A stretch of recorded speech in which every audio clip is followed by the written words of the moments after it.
What's good? Good morning, good morning, good morning. We are back at it, partner. We're back at it. Hope everything's doing well. Everybody's doing well. Let me say what's up to everybody. I'm running a little late. I didn't think I'd be on till 8:30 because something happened with my computer. I had a hard time opening an application and getting an application to work. So I thought it would take me to 8 till 8:30 to get it done. But it got done quicker, so I started a little bit earlier. All things, what's going on, man? Antonio Chi, what's good? Double, what's up? Marcus Bridges, what's up, man? How are you this morning? Coach Chris in the building, what's happening? Cadillac 634 in the dough. What's up, man? Cadillac 634 in the dough. Man, I don't think I've seen you. Hey, when's the last time I saw you, Cadillac 364? I got to give you a wrench, bro. I don't know how you don't have a wrench. You must not have come around a long time, bro.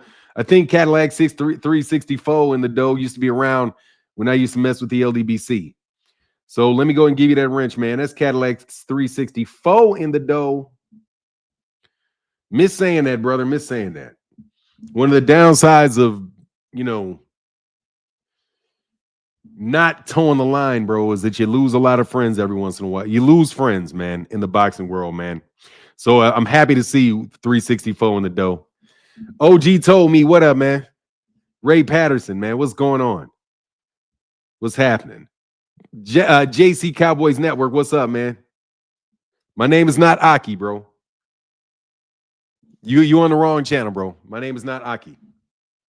So yeah, there'll be a link. There'll be a link in a couple minutes. Once we get to like 300 people, I'll put a link in. I'm laughing. Hey, what's going on? Don't mess with Texas. Nick Ballin in the building. Yes, sir.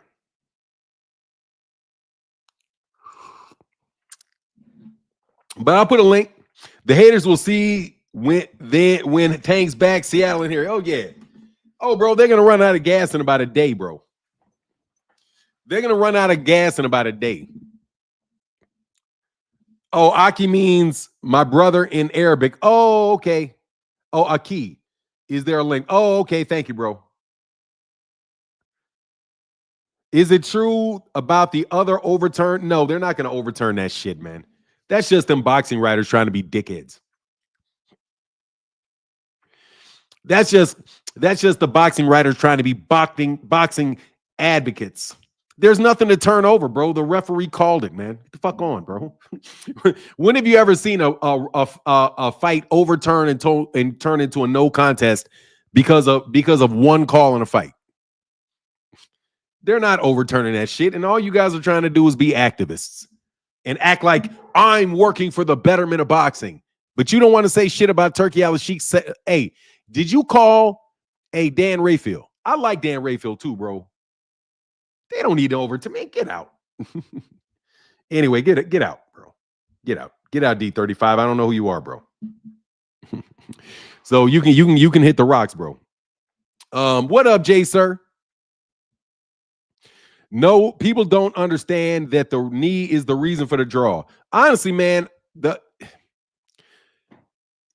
it could be, especially if somebody gave him that round. It was a knockdown and he decided to give him the round because he didn't win that round, bro. Oh, Cameron Hill, this is Floyd Mayweather 2.0. You just got to get that Gervonta is the face of boxing, bro. Gervonta is definitely the face of boxing, dog, without a doubt. Because you can prove it when something goes wrong. Look at how these people are acting buffoons with the New York State Athletic Commission. Yeah, if two judges gave him the round, there you go, because he lost that damn round. But whatever, man. No, the knee was not the reason for the draw. It might have been if both refs gave him that round. But whatever, man. I don't care, man. It's a draw. It's a good fight.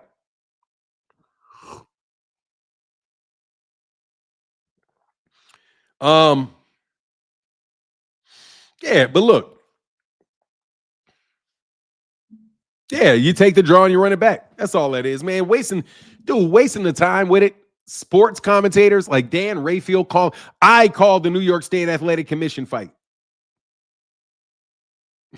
I called the New York State Athletic Commission. This is the worst thing I've ever seen in my entire life. Bro, I don't care about your respect, bro. I don't even know who you are, dude. Why do I care about your respect? The referee didn't call it a knockdown, dude. You lost respect for the referee. Do you lose respect for everybody that doesn't agree with you? I'm just wondering, is your respect for people contingent upon you agreeing with them? Because if I have to say something you agree to get your respect, dog, I don't want your respect. Yeah, what happened? What about Turkey Al-Sheikh trying to rob Carlos Adames? What about that? Did Dan Rayfield say that's the worst thing I've ever seen in the history of boxing? I need to know what Mike Coppinger said about Turkey Al-Sheikh fixing that fight. You want to get on Kenny Ellis and call everybody their mama, but when Turkey Al-Sheikh does it, you be quiet again. When Gervonta Davis does it, I be talking. But when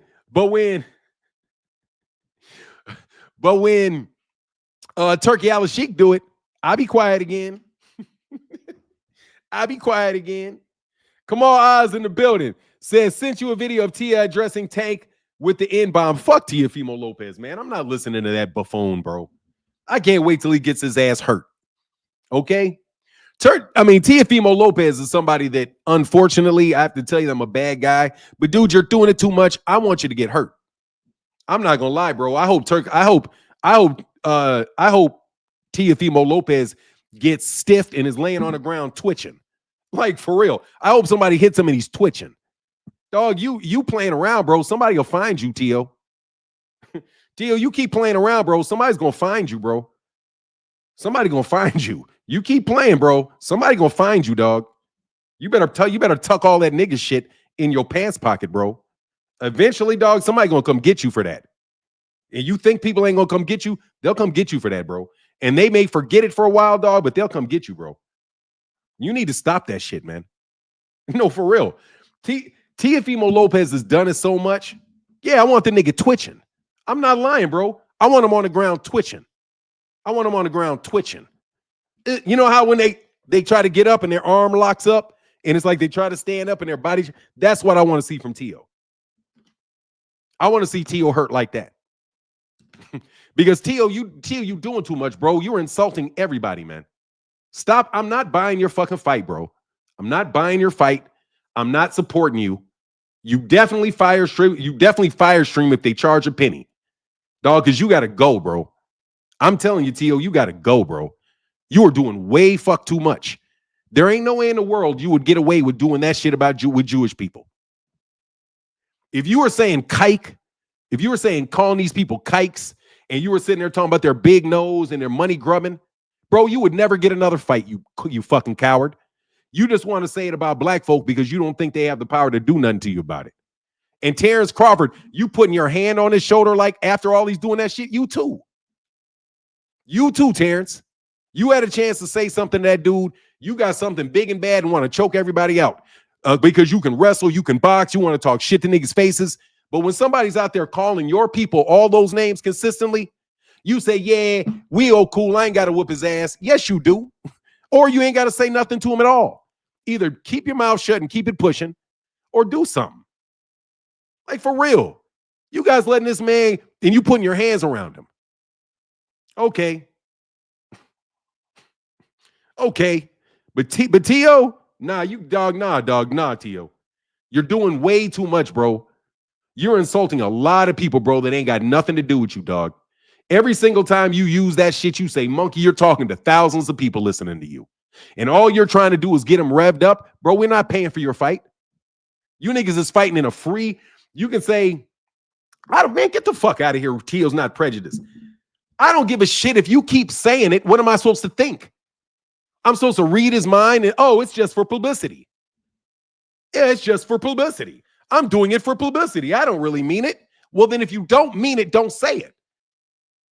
That's why your ass don't make, that's why you ain't getting it now. Running around being a fucking buffoon all the time, man. You and your daddy act like fucking buffoons.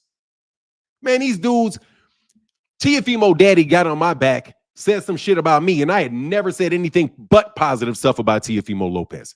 No, they're racist, bro. Them dudes got on me about being black and me supporting black fighters, whatever they said a couple years ago about me, bro. I had never done anything but support Teofimo Lopez and say Teofimo Lopez is a good fighter. I thought he was better than all of that shit. But these dudes still had some old black shit to say to me. So no, bro, they really think like that. That's really them. That's really him. He said it enough times, bro. Shakur, you gonna buddy up with him? You're going to buddy up with him. Hey, bro. Go run around calling, no disrespect when I say this, go run around calling a bunch of Latino spics. Go ahead and start calling them all spics. That's what, if Gervonta Davis jumped up there in front of cameras and started calling people spics, you'd be mad as fuck. But you can call people monkeys, I don't even want to use that word top-ranked Toby, but something's wrong with y'all, man. Something's wrong with y'all. Something's wrong with y'all letting him. Now, you don't have to do nothing to him. But you ain't got to go fight him and act like a kid. But what you buddying him with him for? Oh, yeah, this is my guy. Like Terrence Crawford can give him a pass. Terrence Crawford doesn't have the ability to give Teofimo Lopez a pass for saying all that shit.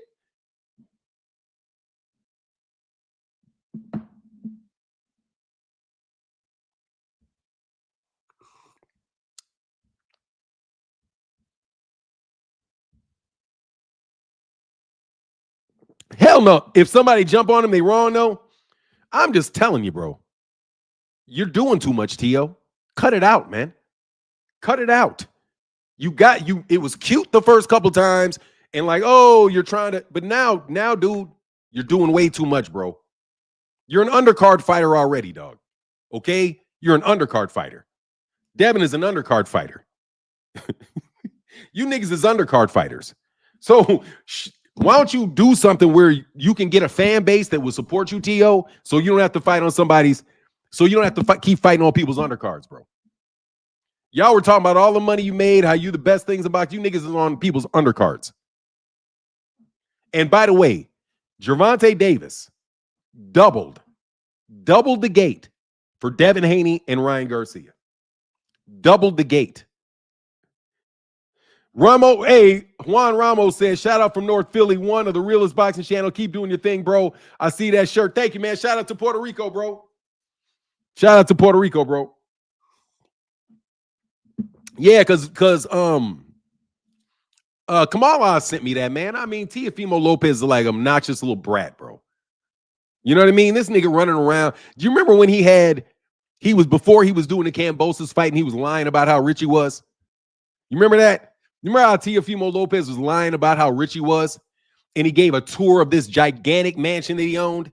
And I was like, man, that shit is like a $20 million. That's a $20 million house, bro. Ain't no way in the world you living in a $20 million house with the money you making, dog. So you can stop that shit. And I said it then. I'm like, Tio just lying. Tio just lying about how much money he made. And then years later. Oh, Curly J said, when I cut off yesterday, I was saying Barry Hunter isn't a good coach. Oh, okay. Look, man, there's a couple trainers, bro. I have to be honest. And I like that. I don't have anything against them. I don't mean to be disrespectful. But there are some kind of coaches around that wind up just taking fighters like I don't know what you call it, man. Kevin J said, what's the NBA rule? What's the WBA rule on a boxer running to his corner? There is no WBA rule on that, I don't think. And he didn't run to the corner without permission. The guy, Steve, I don't even care, bro. Goodbye. I don't know, and I don't care. I know it wasn't a knockdown. What's going on, Ski Mask Slides? And dude, you guys need to remember that Gervonta Davis, a lot of people think Gervonta Davis won that fight. But the people that think Gervonta Davis won the fight aren't doing what y'all doing.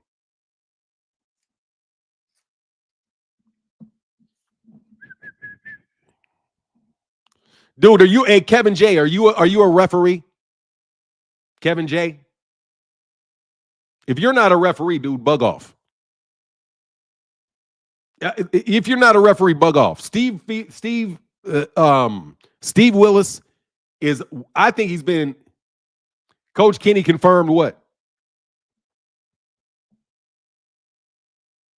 Oh, yeah, you're going to get a rematch. I know. It'll be a rematch. No, I got a lot of Mexican friends. There's a lot of Mexicans that like black folk. There's some black folk that don't like Mexicans. Mexicans that don't like black folk.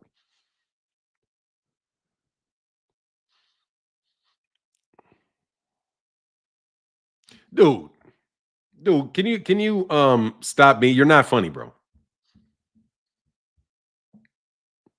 Just so you know, bro, that shit don't work over here. You guys can go take your bots. Go take your bots somewhere else, dude.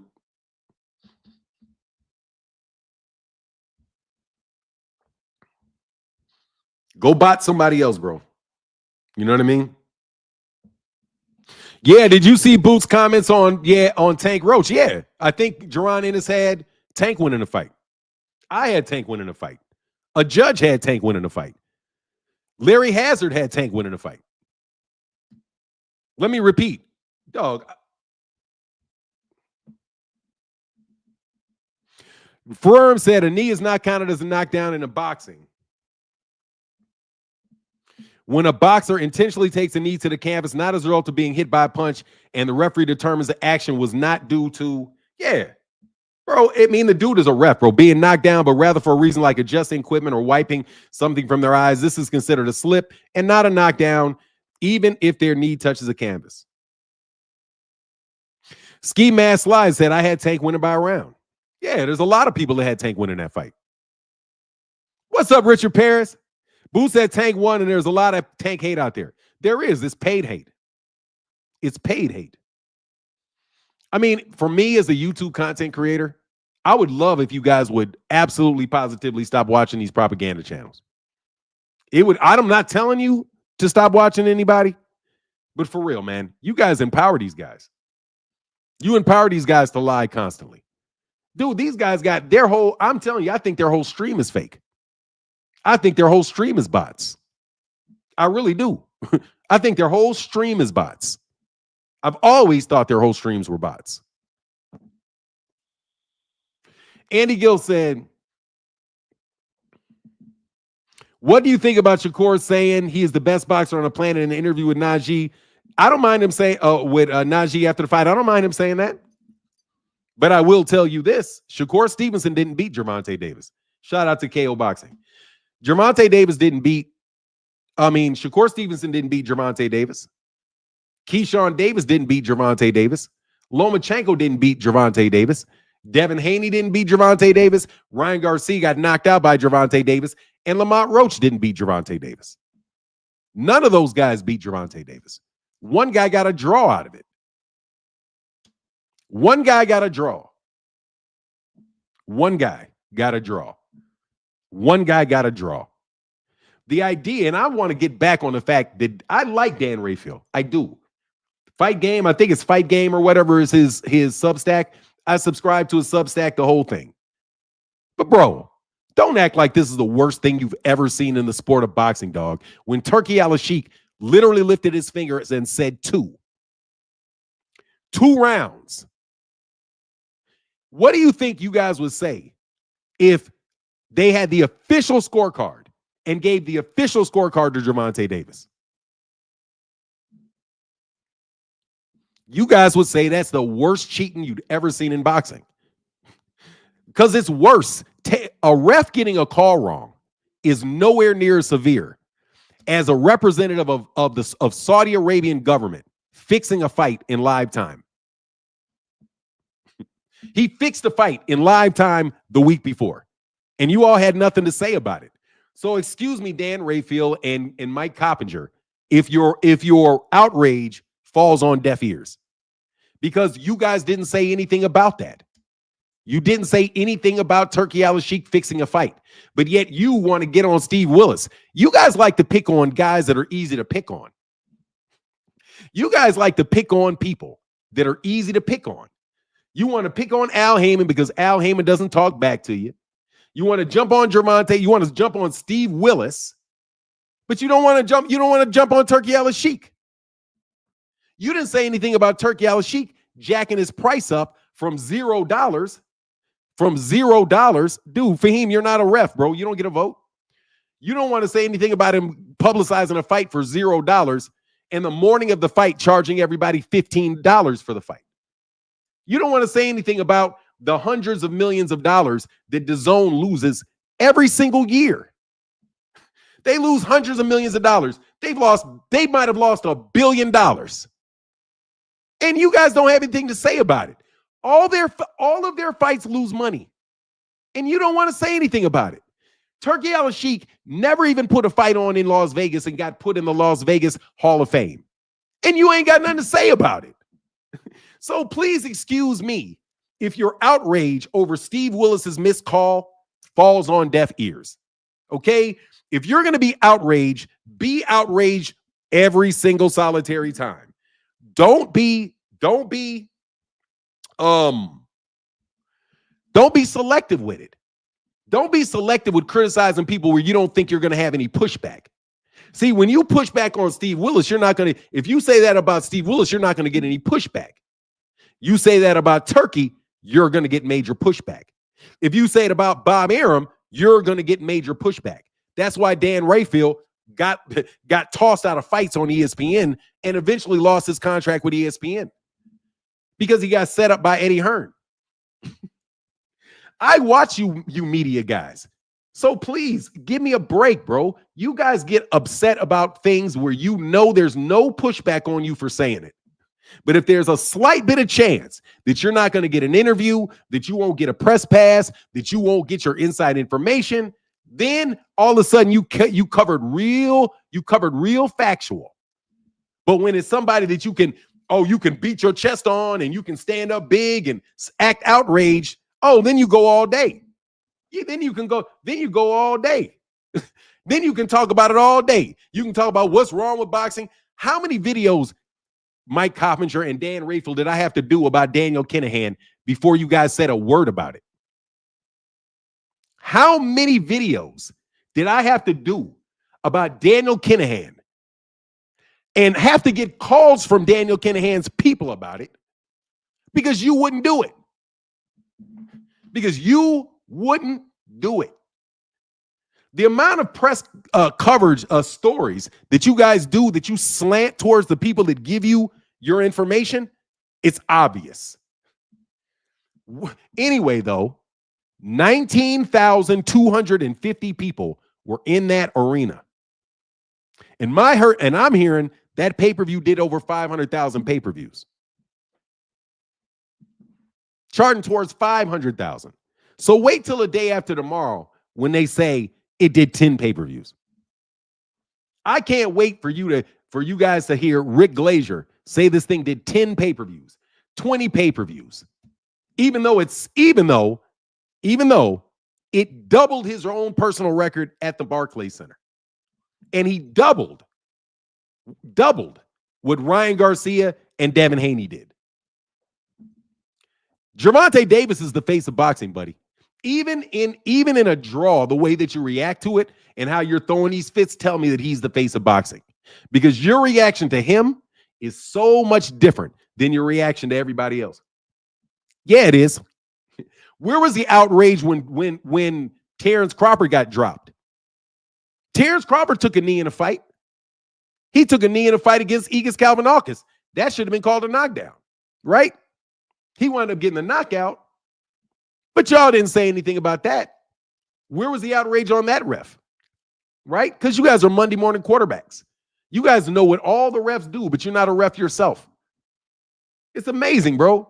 It's kind of like when I sit there and I talk to you guys about contracts, and I know you don't know what the fuck you're talking about. Like, I have conversation after conversation after conversation with you guys about contracts, where I know full well you don't know what the fuck you're talking about. But you talk about it so expertly, so confidently, but you don't know shit about it. I listen to you guys talk about rules of boxing and you don't know shit about it. How many times do I have to sit up here and have arguments with you guys about whether or not Gervonta Davis was Devin Haney's mandatory? You know full well he was never his mandatory, but I'm supposed to listen to you about knockdown rules, and I'm not supposed to listen to Steve Willis. I'm supposed to listen to paid YouTube content creators who have clear biases and who said that they never wanted the fight to begin with. That's what I'm supposed to listen to? Tank is the face of boxing, bro. He is. And he's bigger now. And guess what? He's going to be bigger now than he was before. Because now you guys can't argue. Jai Thomas, man, bro, I'm not trying to hear that, bro. Bye. If you ain't got a wrench, dog, like I said, I'm not here to have 5,000 fake people in my live stream, bro. Okay? I'm not gonna have DAZN buy me bot viewers. Okay, so I don't really care whether you come back or not. Even if Tank took a knee doesn't mean he lost the fight. Of course they trolling, and I'm throwing their asses out. They trolling and I'm throwing them out. It's easy. You troll, I throw you out. I like that. I like that. But the fact of the matter is that dude, Lamont Roach didn't go, and I like Lamont Roach. You know why Lamont Roach did not win that fight?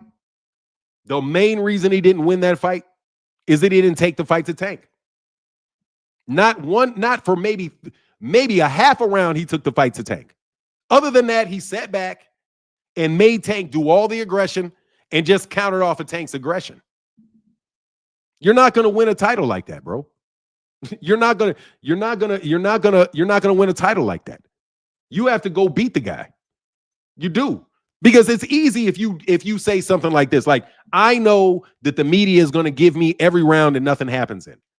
So you purposely don't let anything happen in the first 3 rounds. So you claim you get the first 3 rounds because you know that people are going to act like you won the round because nothing happened. But you didn't engage with the champion.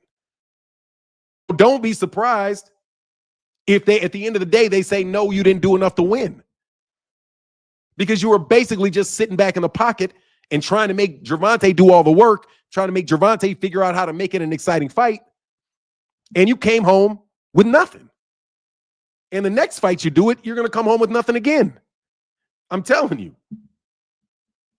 I'm telling you, Lamont, you're going to walk away with another loss if you do not go take it if you don't go take it to him. I'm just saying that's what he did. He basically, and I don't have a problem with how he fought, but basically he was fighting so that he would make every round very, very close, and he would see if he would get the benefit of the doubt on those rounds. That's why he said, if you don't start fast, I'm going to get a split decision. He said he thought he was going to win by a split decision. And then he winds up doing that, and then he was looking to win by a split decision.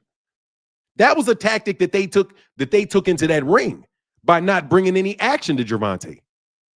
So guess what? You don't win. And now Gervonta can rematch you or Gervonta doesn't rematch you.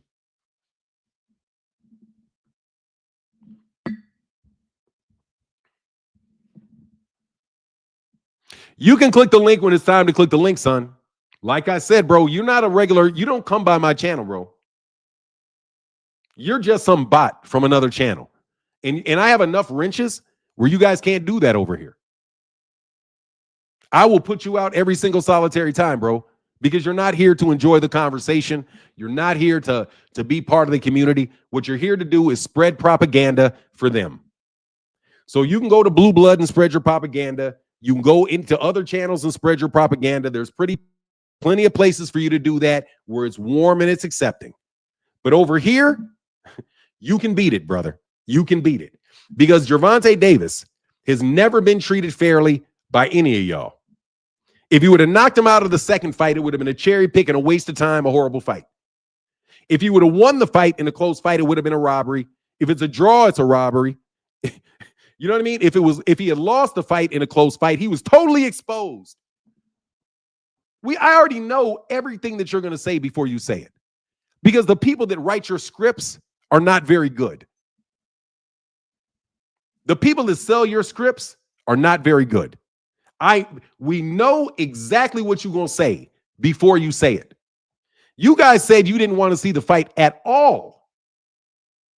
Do I have to remind you that you same people talking shit were the ones that said the fight shouldn't even take place at all because Lamont Roach is so bad?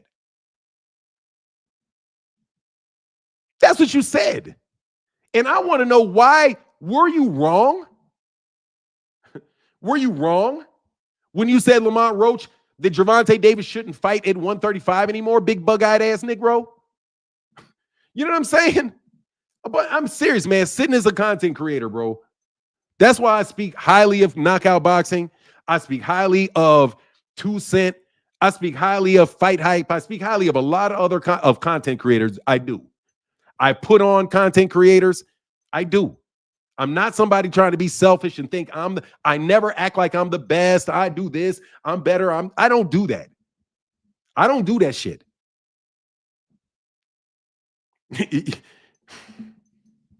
I think you guys looking like buffoons who are trying to now cover it up. The fact that you guys said you didn't even want to see the fight. Now you want a rematch. Why do you want a rematch? Why you want a rematch with a guy that's a bum? I think you want to see Gervonta fight the best, right? It's best fight the best, isn't it? We don't need a rematch. Just like Devin Haney didn't need a rematch with Ryan. Matter of fact, Devin Haney and Ryan Garcia have not fought each other. They have not fought since they fought each other. And they are not rematching each other. They're fighting on a card. Thanks, Fahim. That's funny. They're fighting on the same card, but they ain't fighting each other. Teofimo Lopez is fighting on the same card as Ryan Garcia and Devin Haney, and they're not fighting each other. And none of them, watch this shit. None of them are fighting each other on that card. What happened to best fight the best? Shouldn't Devin be fighting Ryan? Shouldn't they? And if Devin's not fighting Ryan, shouldn't Devin be fighting Tio? Or Ryan be fighting Tio? Shouldn't they?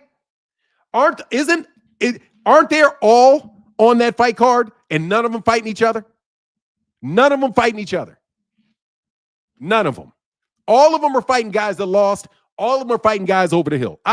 All of them are. Except for Tio, because I don't know who Tio's fighting. But I know Ryan Garcia is fighting Rolly Romero. That's Gervonta Davis's leftovers fighting Gervonta Davis's leftovers. Gin Pop, boxing is not watered down, bro. Boxing is not watered down, bro. And guess who proved that boxing is not watered down? Lamont Roach proved that boxing is not watered down. Thank you, bro. Tio Barboza. Thank you, Pull Out Bandit.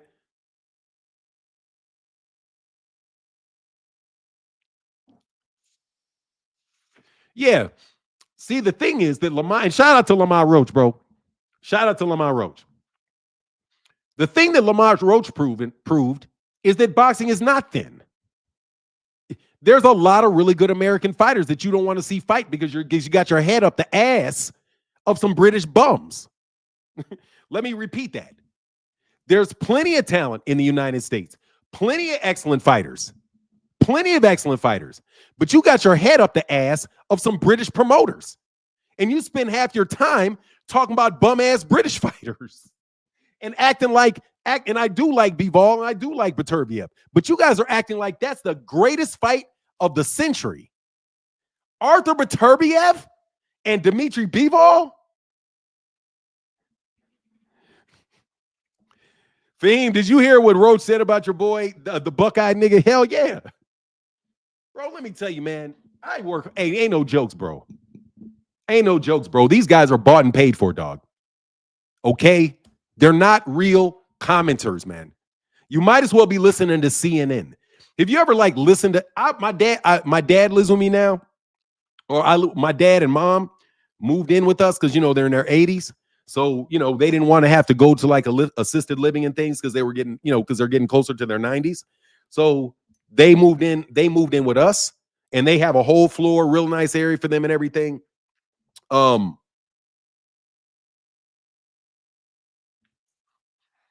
Greg, what the fuck? You just be saying anything. It tells me Tank is basically the same fighter he was in the amateurs. If Tank was the same fighter he was in the amateurs, dude, Lamont Roach would have knocked him out. Dude, you guys say anything, bro. If Gervonta Davis was the same fighter he was in the amateurs, then Lamont Roach would have knocked him out. Because Lamont Roach is a world champion. What do you mean? You should tell you that Lamont Roach is the same fighter that he was in the amateurs, which was a damn good one. Why don't you got to try to tell you. Dude, Batervia, B-Ball, Shakur, Virgil were all in the same card and couldn't outsell Tank. Dude, watch this shit. Gervonta Davis.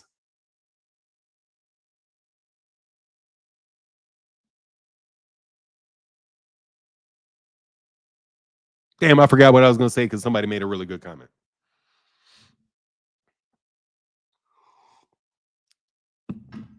Oh, yeah, I remember. Oh, yeah, I don't like to say dude's name, bro, but for real, Fahim, like I said, dude, it's like watching CNN, bro. You know those guys are like, I watched CNN all day, bro. All they did was attack Donald Trump for everything. They did it so much so that I was like, look, bro, I don't like Donald Trump, but y'all gonna make me support him if you guys don't stop overdoing all this shit. Okay, this man firing some federal workers is not going to turn him into Adolf Hitler. Okay, they're acting like it's going to be, if we don't stop him right now and don't allow him to do anything whatsoever, we're going to be in an autocratic dictatorialship. No, I don't think Tank lost. I had Tank by a point, but I wouldn't. The draw, I like the draw. Abdul Shahid Rauf Wahid said, much respect for moving your parents in with you. Yeah, it's a family effort, though. My brother is a big help with it. That's why you have family, man.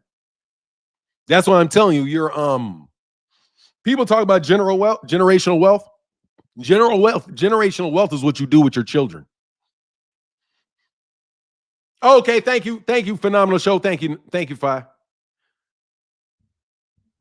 Phoenix is said, you see the video where you can clearly see Tank rubbing his eyes before Roach did anything. Video from two different angles. I saw it live. I knew it wasn't a punch. I saw it live. It was not a punch. But at the end of the day, man, I hope you guys keep talking about this shit. Keep talking about it. Doran McCarthy said, it was a good fight between two warriors. Let's give them both credit where it's due. They both said, are running it back. Let's get it. And Keyshawn is easy work. Yeah. Man, I don't get this. Can somebody please give me the logic behind Gervonta Davis ducking Keyshawn Davis? If anybody is willing to give me the logic behind that, I need to hear it. Because there's people that I respected that said that Gervonta Davis is ducking Keyshawn Davis. That's mind-boggling to me. like Keyshawn Davis, he's ducking Keyshawn now. He's ducking Keyshawn. He's ducking Devin. He's ducking. God dog, bro. Y'all need a new line. Okay, y'all need a new line, bro. Y'all need a new line. You need a new line of logic, a new line of reasoning or something. Pull-Out Bandit says, I don't think the rematch is a good idea for Tank. I mean, it may be a bad idea, it may be a good idea. It don't matter. It was a good fight. I want to see the rematch. Thank you, Pull-Out Bandit. Phenomenal Show said, Mad at Brunch Boxing broke last night that his direct source in New York State Athletic Commission told him that they put the news out so that people could think they're doing something about it, even if they already reviewed the call during the fight. Of course. Look, when you call him, like, you go, what are you doing? Oh, we're reviewing it. I saw that, Mike. Hey, when you're talking about when Mike Coppinger sent that shit out and how he had heard from the New York State Athletic Commission, they said it's in review. They're reviewing it. Dude, if you don't get the fuck out of my face, bro, that's what a government, what is he supposed to tell you? Oh, yeah, we think it's a knockdown and we're overturning the fight. Or, yes, we've already made our decision and we're going to ride with it. Mike Coppinger, they're not going to tell you that. Dude, I call these people too. And if they think you're the press, all they're going to give you is some blanket answer, bro. That's like Blue Blood saying I called him up and they said there was nothing scheduled there. You guys are hilarious, bro. Phoenix Assassin, man. Thank you, bro. Say Keyshawn is part of Bud Buddies. Bud, Shakur, Keyshawn, Raymond Ford, and the whole crew. That's why they're saying Tank is ducking. Oh, that makes sense. It's subject to change, bro. He's trying to be a lawyer. Subject to change. Dude, if everything is subject to change, bro, you're worthless. If everything is subject to change, bro, why am I listening to you? Hey, man, a dude gave me some news, but he said it's subject to change. Well, that means it doesn't mean anything. It means the decision's not made if it's subject to change. Because if the decision is made, it's not subject to change. because they announced it. I love how cats that are wrong all the time, bro. Steady wrong all the time, bro. Steady wrong all the time. The best thing for Lamont Roach can hope is for the WBA ordering an immediate rematch.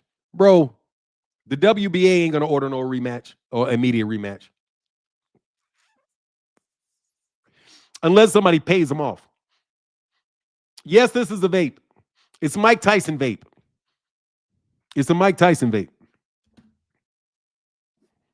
Hey, I'm starting to use subject to change at work to see how long I have a job. Phoenix, phenomenal show.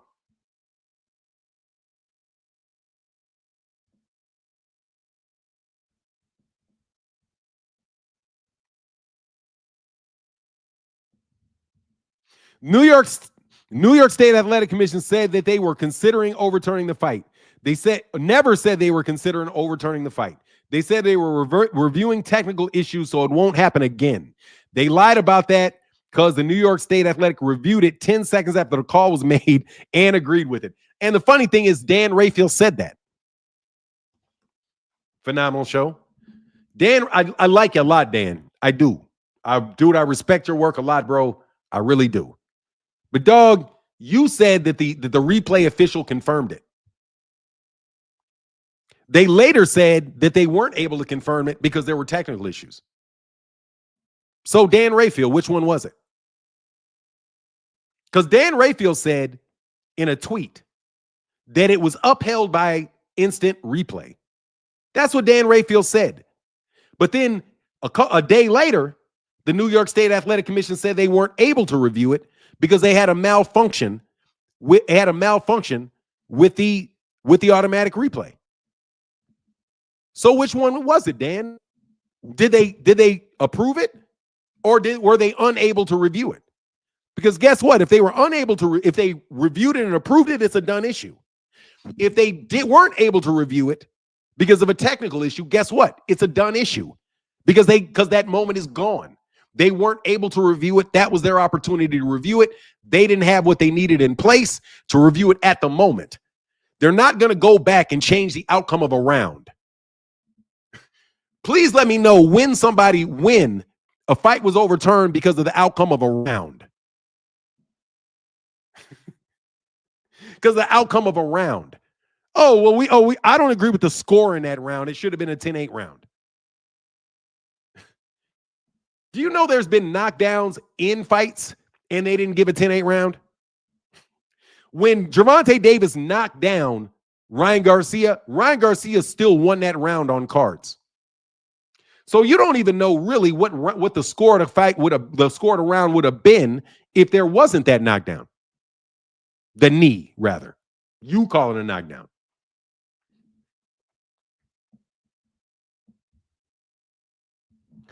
No Name said again, when Kid Austin pulled out, Shakur had a choice to fight a 17-year-old with 4 KO fighter or a 16-year-old with 14 KO fighters, which was a southpaw. Why not take the fight that's going to prep you for Tank?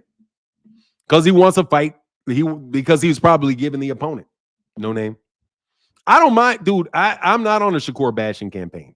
Not that I'm saying that you are. Tank is finally taking an immediate rematch. Bro, when was he supposed to have a rematch, bro? Finally? Tank. Finally? Taking an immediate rematch? Who was he supposed to give an immediate rematch to? Rick Timms? What rematch am I missing here? I mean, for real, what rematch am I missing here? When you say Tank is finally taking an immediate rematch, I feel better now. What immediate rematch was Tank supposed to fight before this? Taking, that's fine. But I'm asking, what immediate rematch was he supposed to give before that would justify the word finally? Because you were waiting on this. When you say finally, you had to have been waiting on him to give an immediate rematch to somebody.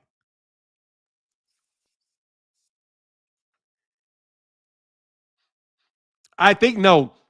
He's probably talking about Pitbull Cruz, who lost that fight convincingly.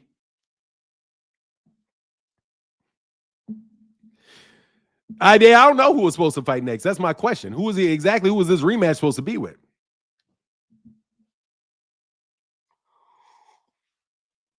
And just because he's saying don't mean that it's going to be an immediate rematch. I hope it's a immediate rematch. No, you can go look it up yourself, bro. Look, man, let me tell you something, bro. On Amazon Prime, bro, said the fight was only 2 days ago. Finally, he's talking about Pitbull Cruz, which he knows ain't right. So he should have took the word "finally" off of that, because he know full well he ain't waiting on a Pitbull Cruz fight, bro. You know full well, bro. We were not waiting on a Pitbull Cruz rematch, dog. You know full well you're not waiting on that rematch.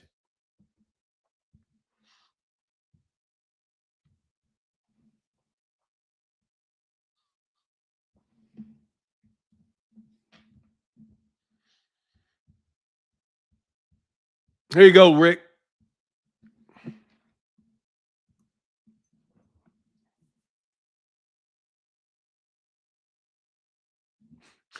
Dan said that after the fact, Martin Richard. The first thing he said was that they approved it.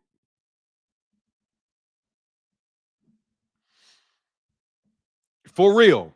Because when Coach Cali kept pressing for the Pitbull rematch, y'all niggas and myself bitched and complained about it. Thank you, Fahim. When Katz was pushing for that rematch, oh no.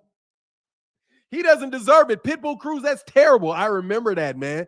Because Coach Calvin was saying, we want that rematch, he want that rematch, and they were trying to get that rematch done, and everybody started complaining about the rematch because it was a cherry pick. When the fight was over, they said, he lost that fight, he should run it back. And then when Gervonta's coach was talking about running it back, but they wanted to talk about Devin Haney, they said it was a cherry pick, and he shouldn't take that fight. Man, you guys fall firmly into the clown land, bro. I don't care what you say. You dudes is clowns. All right. Y'all, I don't take none of you seriously. None of you. Well, I do take some, man. Richard Prado, what up, man? No, Tank's the face of boxing. Fun stuff. Yeah, he is. He's definitely the face of boxing. He proved it. He's the face of boxing. Nobody gets you guys acting this big a fool. Okay, I'm going to explain to you why I know that he's the face of, why I think Tank's the face of boxing now. Because his fan base is bigger than everybody else. Bigger than everybody else. And his haters are bigger than everybody else's. He's got more haters than everybody, and he's got more fans than everybody. The only person that may have more fans than him is Canelo. But Canelo doesn't have more haters. That's why he broke that record at the Barclays Center with 19,250 people in attendance.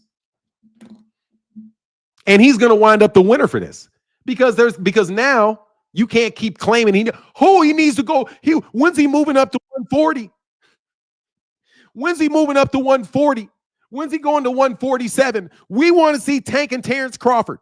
We want to see Tank and Terrence Crawford. That's what y'all were saying. I was telling you the whole time, bro, he's not a 140 pounder, bro. I said for the whole time, Gervonta Davis is not a 140 pounder. He's not a 140 pounder. The man weighed in for that fight at 133 pounds. He's not a 140 pounder. He's definitely not a 147 pounder. Those narratives are going to go, they're going to just wash away like the wind, bro. Richard Prado said, he's so great. Exactly. He's so great. We need to see him at 154. How can you take anybody seriously that says Gervonta Davis needs to fight at 154? Seriously, I see you, R. Breezy. Give me 1 second. How can you take anybody seriously that says Gervonta Davis needs to fight at 154?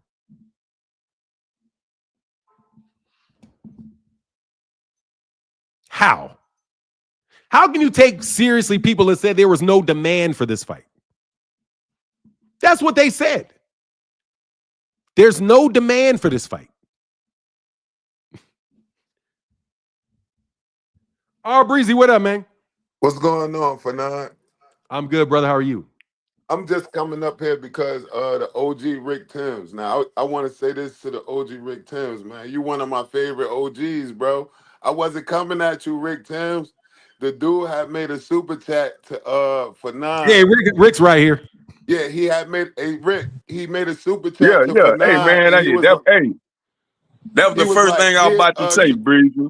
yeah, he was like, yeah, Shakur, he could have fought one of the knockout artists instead of fighting Padley. So I was like, bro, he ain't pick his opponents, Eddie picked them. And I was like, that was dumb to even say. Like Shakur had, and he's saying that.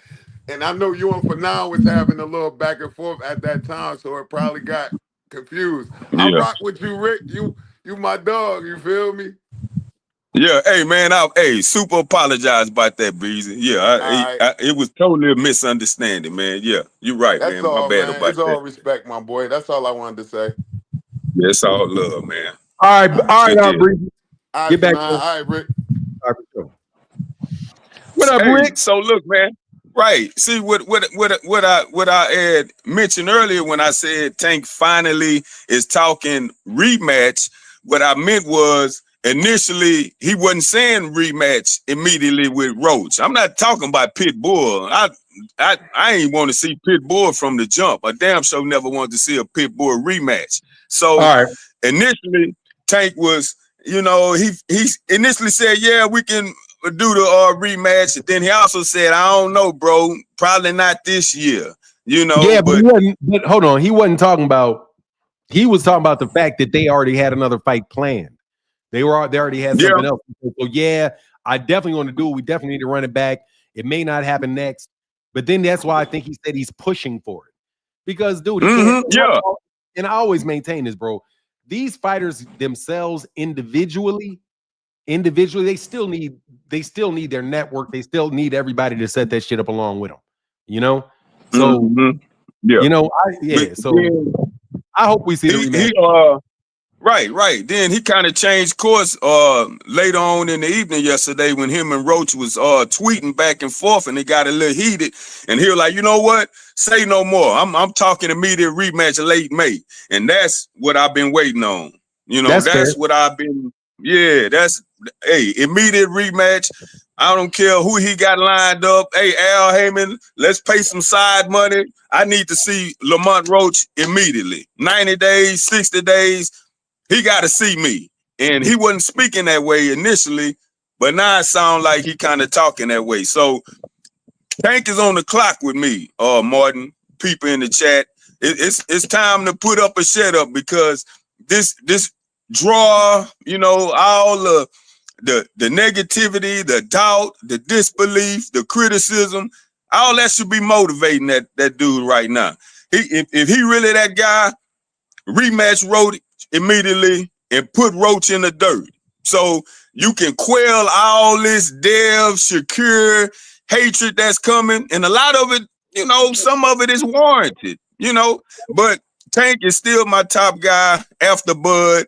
I want to see him get this Roach rematch immediately because right now, grease in my eye, the controversy behind the knee, he can end all of that in late May with a dominant win. So other than that, dog, that's all I had on this Tank stuff, man. Yeah, that makes sense to me. Yeah, I would like to see an immediate rematch too. But I'm telling you, I ain't holding my breath because that's how boxing is. I'm not holding my breath, bro.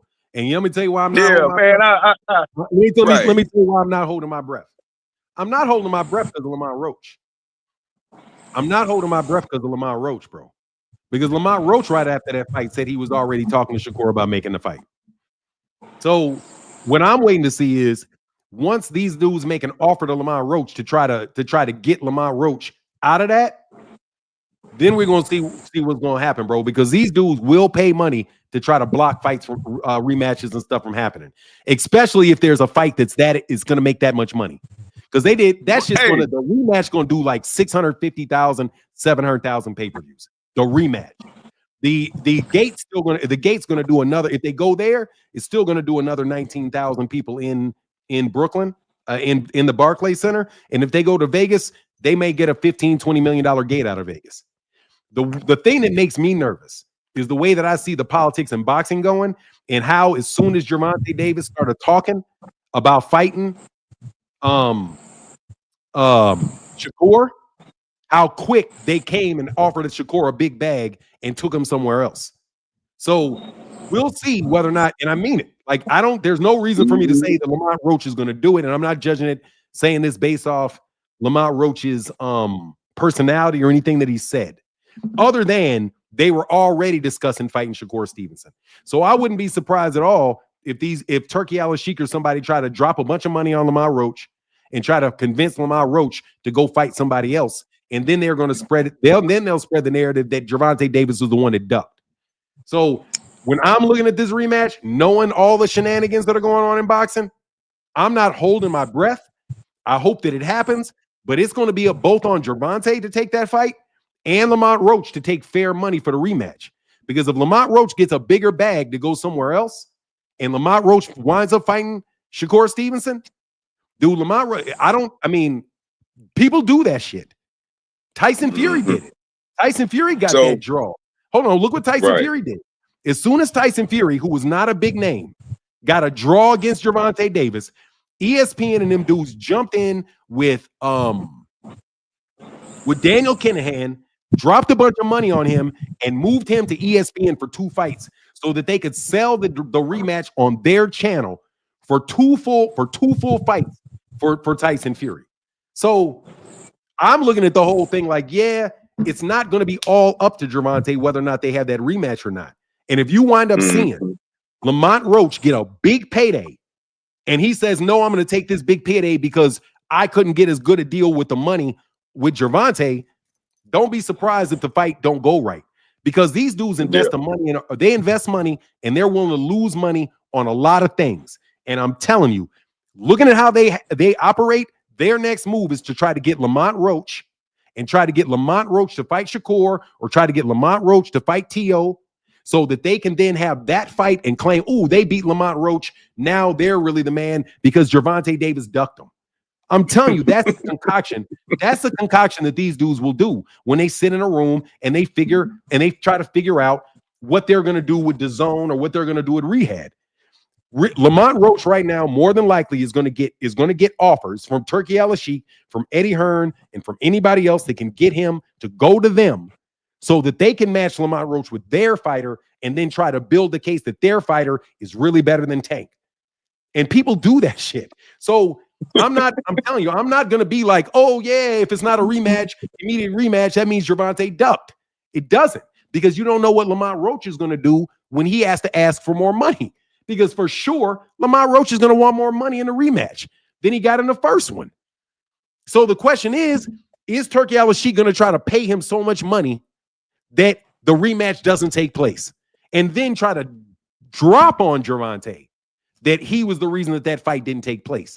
And I can go through a bunch of examples of that. Regis Prograis was supposed to fight Jose Ramirez. That shit was all set up. What happens? Jose Ramirez gets a fight, and all of a sudden they kind of move Regis Prograis out of the way.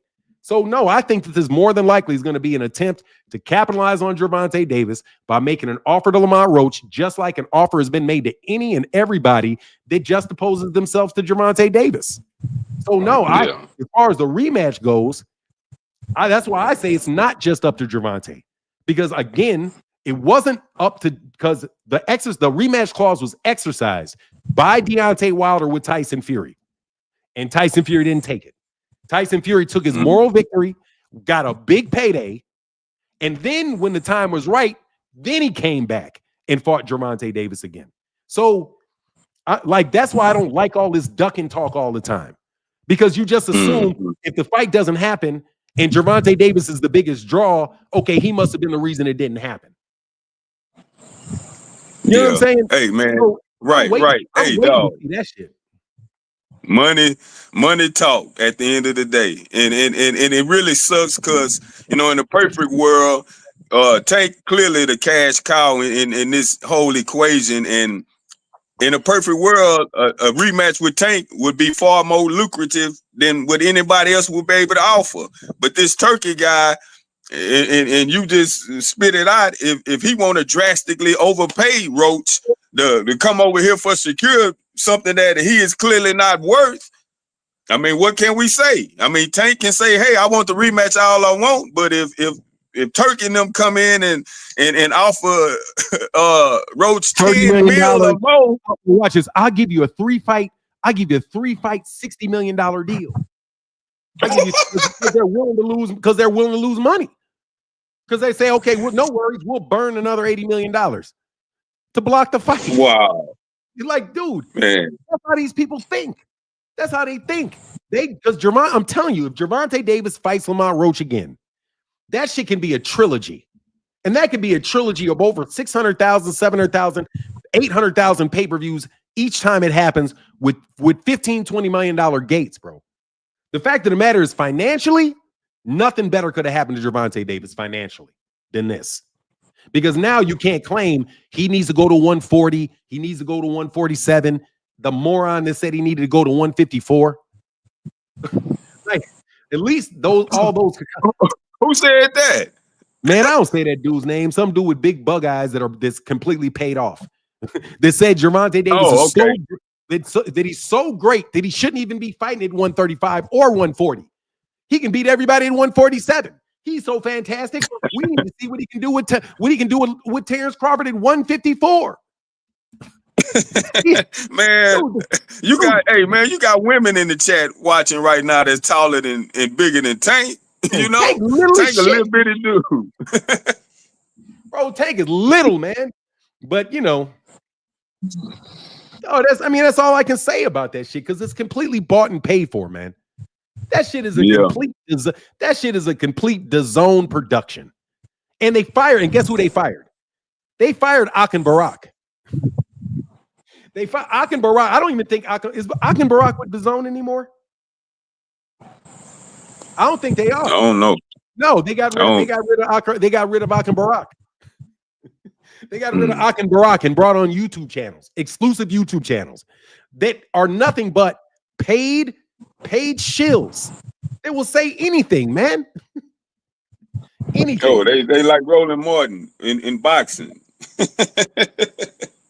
Exactly. Man, Roland Martin's a world. Man, don't get me started on him. He make my city look bad, man. What do you say? I say Roland Martin make my city of Houston look bad. Don't get me started on Roland. Man, hey, big racer. He don't got more money than me, bro. Just hey, hold on 1 second. Yeah, big racer, dude don't got no more money than me. He ain't got more money than me. Bro, I'm good, bro. I'm real good. I'm just telling you, bro. I'm real good, bro. Real good. But thank you for your concern about my money. My money is good, bro. I'm just not liquid. No, hey, let me ask you a question, bro. Do you know how many people walk around the street with more money than Tank? Do you know how many people walk around, bro, with more money than YouTubers? Go away, bro. Anyway, how much money does he have, though? I'd be interested to know, since you know. Look, Bug Eyes, I know you're watching my show, dog. Bug Eyes, I know you watch my show, bro. I know you steal my talking points because you don't know shit about boxing, bro. Okay? I get the notes every time you do it. I do a topic, then you try to steal my talking points, and you do some goofball-ass presentation, bro.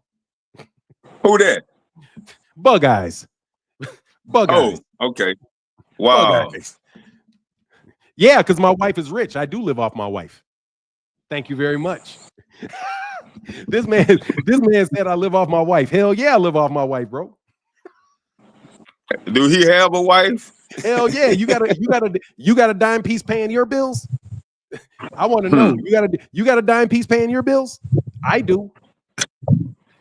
Anyway, man. I'm just joking. I pay all my own bills, buddy. Real quick, man. No Name said, man, none of this shit matters. Keyshawn and Shakur need to fight or get out of the same weight class. Tank shouldn't give either of them the op. They ain't, and we'll never get down. We'll see.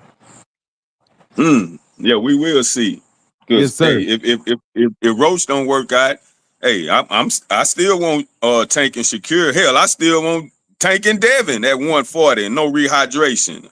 Hey, I want all the smoke with these dudes, but the way these politics and the way these emotions are developed and set up in this YouTube boxing stuff, man, it's a toss up nowadays with these matchups, man. We don't know what we're gonna get, especially with this Turkey stuff, interjecting all this money and overpaying people, and dog, boxing is in a clusterfuck right now, man. Nigga said Burr Ridge. You live in Burr Ridge, Illinois. Whoop-de-doo, nigga. Do you know how many girls I used to get with in Burr Ridge? Homie, we don't live in Burr Ridge, bro, because the houses are too small. Let me repeat. We don't live in Burr Ridge because the houses are too small, buddy. We don't fuck with Burr Ridge. I know Burr Ridge. Burr Ridge is out there by Hinsdale, homie. Yeah, bro. That's little money out there. That's upper middle class, bro. Burr Ridge. So don't talk to me if you live in Burr Ridge, buddy. Okay? Ain't nothing in Burr Ridge we ain't got, dog. Trust me. Hinsdale South, Hinsdale Central. I ran through every dime piece in both schools. Okay? So let me tell you, bro, if you went to Burr Ridge, that means you went to Hinsdale South or Hinsdale Central, and you best believe I ran through all of them in that school. So, and I used to flex in a Porsche. That's how I used to roll up to Downers Grove. You know what we did it? We rolled up in stretch BMWs, bro. That's what we rolled up in. We rolled up in Beamers, bro. And you know what I used to do to you hoe ass niggas in Burr Ridge? We used to go through Burr Ridge and snatch your medallions off your cars, hoe ass nigga. That's what I used to do in Burr Ridge, bro. Me and my girls used to go to Burr Ridge and over by Hinsdale, and we would drive by the houses. And you remember how people used to have chains with like the Mercedes-Benz emblems? Yeah, we would go through his neighborhood and literally pop that shit off their cars, bro. We would just pop that shit off your cars, nigga. We would put it on our chain and wear it to school the next day. Don't nobody care about you in Burr Ridge, bro. We would, nigga, no joke.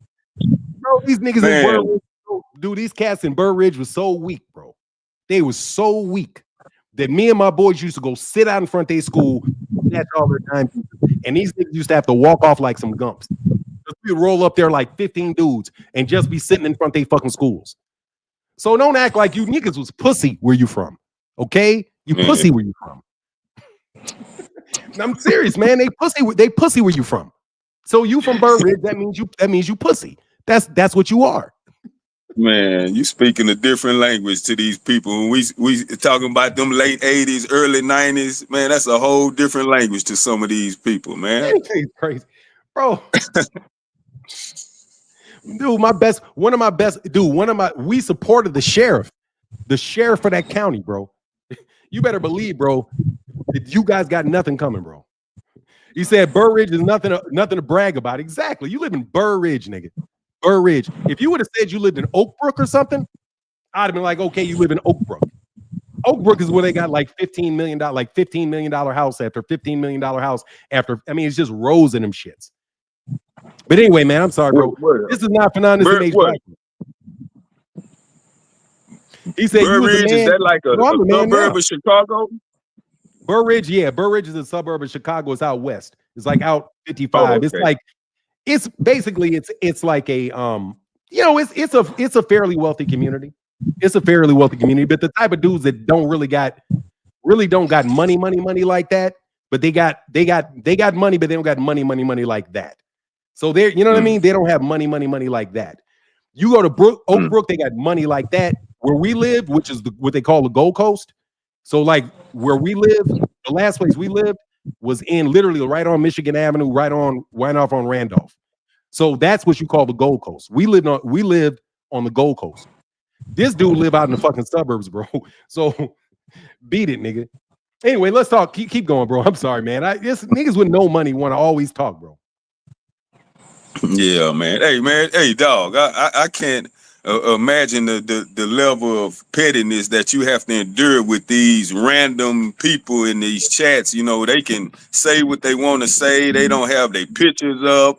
They hit the links. They never show their face. And it must be a pretty comfortable world to be able to troll people anonymously. Hell no, You know, and for him and because of what he's saying, he knows exactly who I am in Chicago. That's the funny thing. This nigga know exactly who I am. So the fact that he would even say that shit, you know, he's just trying to troll. Because ain't nobody in Chicago gonna say no shit like that to me. Because they know exactly who we are in Chicago. They're not gonna say that shit. But anyway, I like your take though. I really do like your take on that shit. I think that's fair. I only just think I just don't trust Turkey Al-Sheikh and those guys. I think they're gonna come get Lamont Roach. I think they're gonna try to snatch Lamont Roach. Hey, yeah, you say, yeah, I'm trolling. Of course, hey, watch this shit. Big Racer, respect. You say, yeah, I'm trolling, and of course, you know us. So thank you very much, bro, for giving my family the respect. Because dog, come on, bro. You know what we do in Chicago, bro. You know what we do in Chicago. So don't even act like a nigga. That's why I walk around with these Baltimore niggas and tell them anytime, any place, bro, you not doing shit to the kid, bro. You not doing shit to the kid. And I walk through your whole city and you still ain't gonna do shit to the kid. Believe it. Okay? I walk through any of you niggas' neighborhoods and you ain't doing shit to the kid. Period, bro. That's why I'll talk about Daniel Kinahan. I'll talk about Turkey Al-Sheikh however the fuck I want to do it. Because you know why? Because I'll be back tomorrow. And I'll be back next year. And I'll be back the year after next, God willing. But thank you, guys. I appreciate that conversation. It sparked up the conversation for a minute.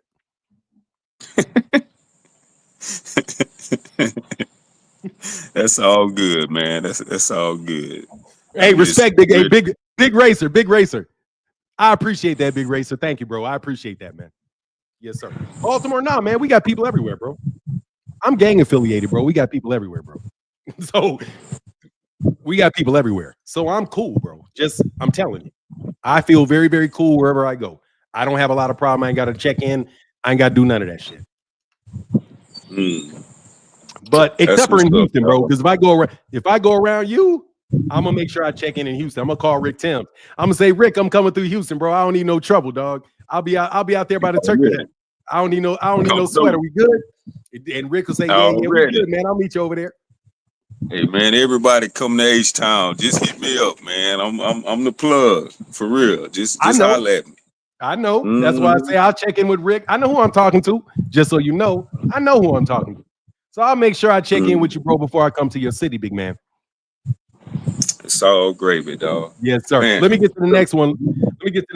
Tim. Much respect to Big H. All right, dog. I got to go and get this workout in before I bounce anyway, man. I'm going to holler. All right, this one. Peace. What up? Hey, for now, what's going on? I'm good, bro. I'm good, man. Just talking, talking shit with a dude from Chicago. Man, that's it. It's cool. Actually, I have a question. Well, two questions now. What city is that again? Bridgewood? Burr Ridge. Now, how far is that going past Joliet? It is south of Joliet. I mean, it's north of Joliet. And I think it's almost straight north of Joliet. I'm not really good with the maps like that, but I think it's straight north because Joliet is like southwest of Chicago, if I'm right. Yeah, so they're not in the same, and they're not really in the same area. Burr Ridge is basically like you go, like if you know the highways, I think you take 88. Yeah, it's nowhere near Joliet, but it's like 88. You take like 88 out west, but it's serious. Burr Ridge is a real nice neighborhood, man. Man, I used to date a lot of girls. I used to date and hang out with a lot of girls in that area. So they got a little go. I was asking that question because I actually work. I go to Joliet every day and come back from Detroit to Joliet. I think you can take two ways to Joliet. You can go I go 94, and you can also take 55 going to Joliet as well. So that's like you said, 55. You can go to Burr Ridge to 55. I thought, okay, maybe it might be a little bit past Joliet. Yeah, it's just generally, but it's out there generally in the west, like in the west. Yeah. Burr Ridge is almost straight west. It's next to Hinsdale It's next to Oh, Hinsdale. yeah. Not too. Yeah, west. It's still east of like Downers Grove and all of that stuff. But like I Oh, said, I haven't been out west. I spend so little time out west now that I kind of get the map messed up. oh, okay, no problem. Hey, well, my question is, Yeah. so this fight, there is an automatic rematch clause with this fight, right? With this For Tank. Tank. Tank had a rematch clause. It's Right. unilateral. It's a one-way rematch clause. That's what I heard. Okay, so really, Turkey Alice, he can't really interrupt that, right? He can't come in and offer Lamont Roach offer to fight somebody else. If they gotta obligate that, right? Or No, how does that go? he doesn't have to. He doesn't have to take it. He can move and go fight somebody else, I do believe. I think if Tank would have lost, then Lamont Roach would have had to give him the rematch. But because of it's a draw, Tyson Fury didn't have to give him the rematch. Okay, He went and fought somebody else, even though Deontay Wilder exercised his rematch clause.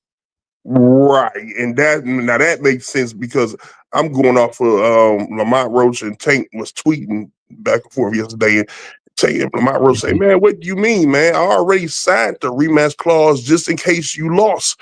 So you know what I'm saying? Bro, I didn't lose, but he didn't lose. He didn't lose, right? Yeah, so Tank said, "Say no more. We it's on for May then." So, but hopefully it's on for May. We'll see if it's on for May or not. I don't know if it's on for May or not. Hey, Mr. Moore, real quick, he said, big racer down Chi-Town. Yes, sir, bro. Thank you, Big Racer. I appreciate that support, man. Thank you, man. And I like playing with you, bro. I'm gonna defend my family in the Chi, bro. You know that. I'm gonna defend my status in the Chicago. Hey, go ahead, Jeff. Yeah. Looking at, I mean, my opinion. Oh man, a rematch. I mean, bro, I don't. I see the same results. I don't know if it's gonna be the same outcome far as another draw, but far as I feel like Tank kind of really met his match with this dude because I mean this he proved that he can absorb his punches. I think Tank he gave him his best shot and he took it. So it's like it's gonna be a dog fight every time they meet up, man. So I think this next fight gonna pretty much be able to go either way. Tank said, "Well, I didn't step on the gas and this and that, but I don't see where you slacked off at, really." You know, he say he could have did a little better. I mean, maybe he probably could have, but shit, I seen them both of them was throwing blows all through that fight, man. I mean, you know what I'm saying? Once they figured each other out and all that, after the first couple rounds, man, they was letting them hands go. So Yeah, so it's I see the same type of fight, you know what I'm saying, next time around, but I don't, like I said, we don't know if it's gonna be the same outcome as well, you know what I'm saying? You're gonna probably have different judges or what, I don't know. So but hey, I'm sorry, I gotta talk a little shit. no, good.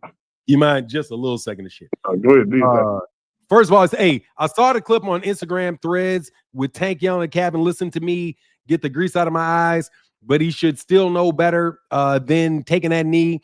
Fans turn on Tank fast. I hope Roach doesn't fight Shakur first. I mean, honestly, I wouldn't mind seeing him fight Shakur. I want to see more fights. So hopefully he turns around and we get a fight very, very quick. Mario Caro. I'm not good in Chicago. That's how I ran to Texas, bro. I didn't move from Chicago to Texas, bro. I have not lived in Chicago in at least 15, 20 years.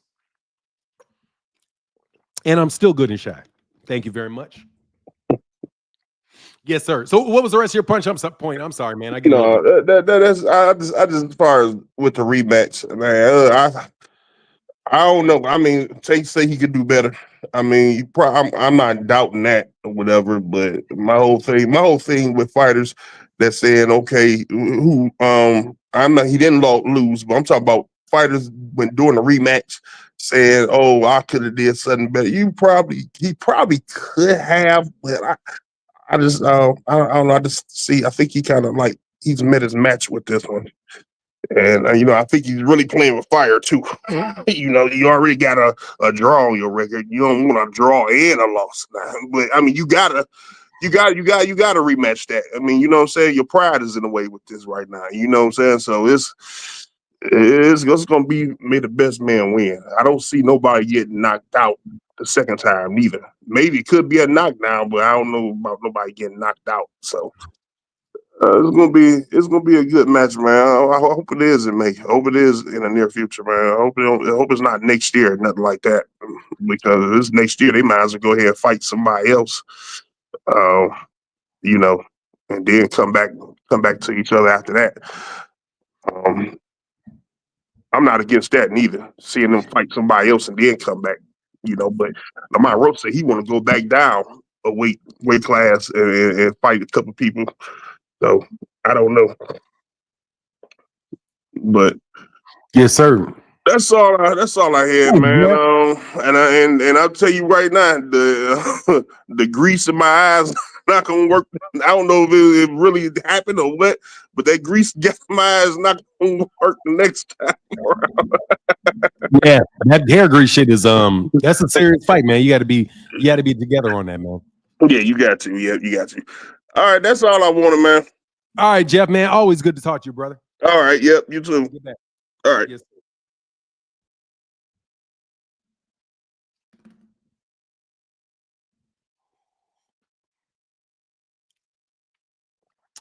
Wookie Wook said Tank was respectful, friendly. Watch a rematch. How that energy gonna be? That boy gonna be in trouble. I mean, it could be a close fight. The second fight, it could be because Lamont Roach is a very good fighter. But I'm telling you, Lamont Roach is not gonna win a fight if he don't take the fight to the dude. You know what I mean? Like, dude, if you would have took it to him, you might have won that fight. You could be champion right now. But you got to take it to the dude, man. You got to take it to the dude. If you're trying to just outbox the guy that's the big cash cow, bro, you're not going to get that call, bro. You're not going to get that call. You got to go get that dude, man. You know what I'm saying? You can't just sit back and just kind of counter and think that those rounds are going to go to you, bro. And they didn't go to you.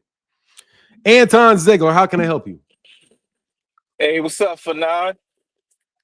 Nothing much. I'm good, bro. How are you? I'm good, man. Live from Philly, Shout just out to checking Philly. in. I got a Yes, couple sir. things I wanted to say.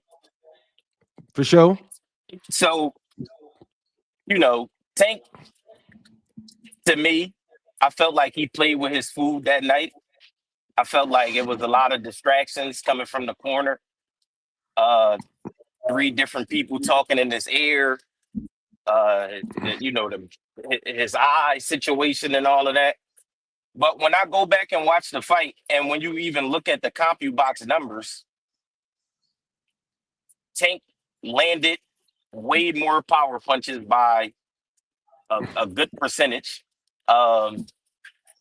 Lamont outlanded him by like a couple percentages in the jab. I think it was like 2%. But the overall numbers, the power punches, Tank landed like 44, 45% of his power punches. But I do think that, like he said, he could have stepped on the gas a little bit more. Like it was a video of Coach Calvin saying Tank was coming back to the corner. Basically, he didn't even know what round it was and stuff like that. But for people saying he lost, that's just like, I don't even, how you could watch that fight and come up with that decision that he lost that fight. That's crazy to me. But You talking about Gervonta? yes, absolutely. Yeah, I had him by a round, but I don't think it's crazy if somebody had it. But I had Gervonta by a round. A lot of people had Gervonta winning that fight. Yeah, I scored at 115, 113. I feel Yeah, like that's a fair score. the last 3 rounds he picked it up. Even when I was watching the fight, I think it was like the 10th or the 11th round when I seen one of the judges, the unofficial scorecard, they gave Lamont Roach, I believe, the 10th or the 11th, and Tank clearly won that round. So I didn't see a draw coming, but I mean, I would love the rematch.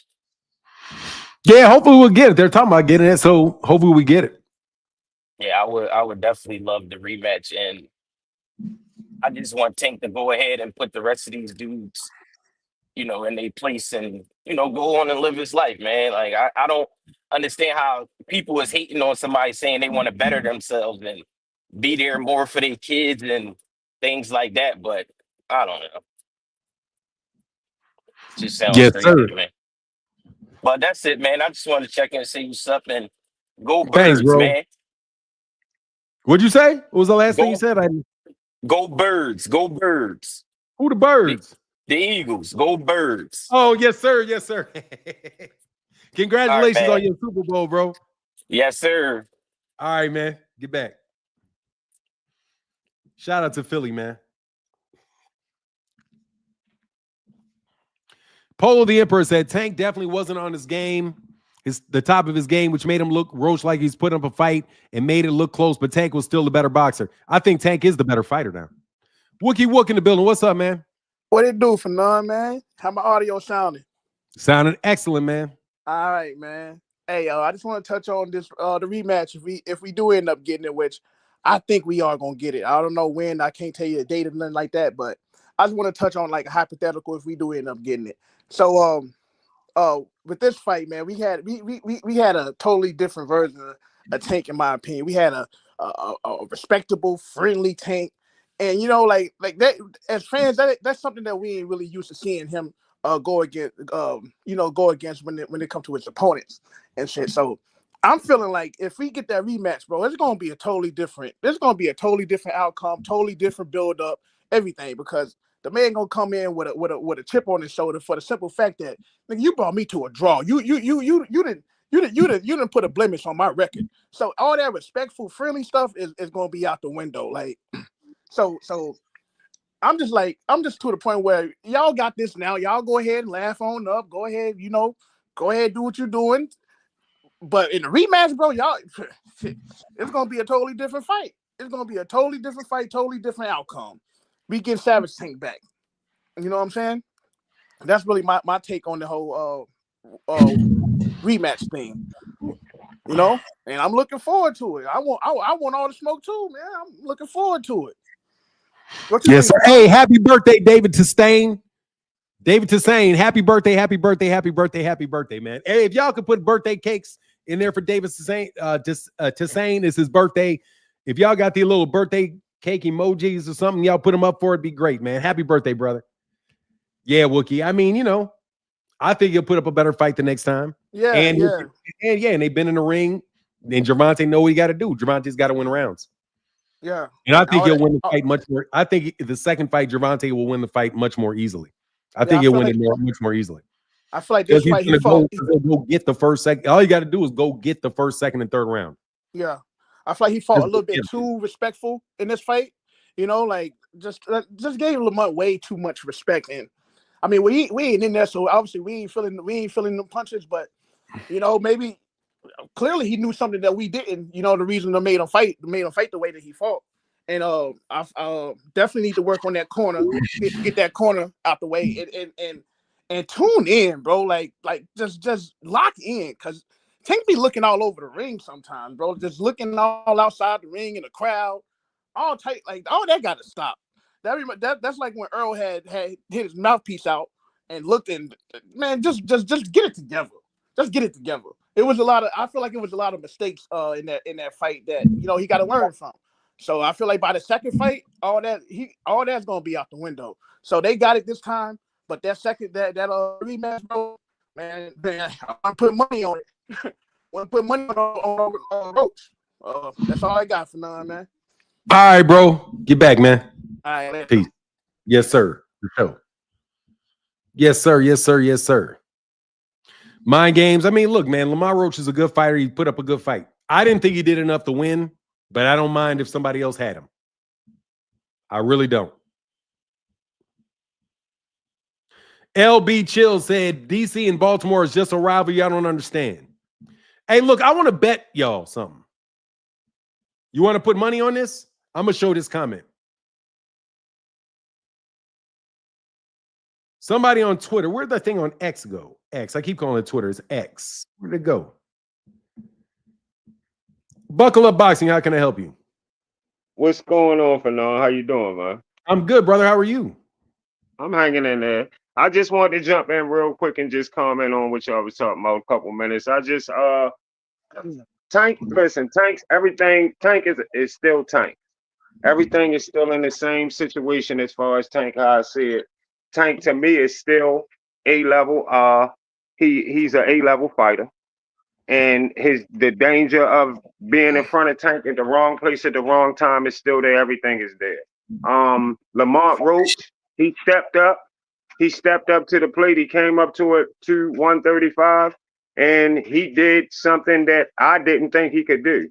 I totally disrespect Lamont Roach before the fight, and I had to, reconsider everything that I said and eat crow on the level that I had him on because he proved something different to me that night.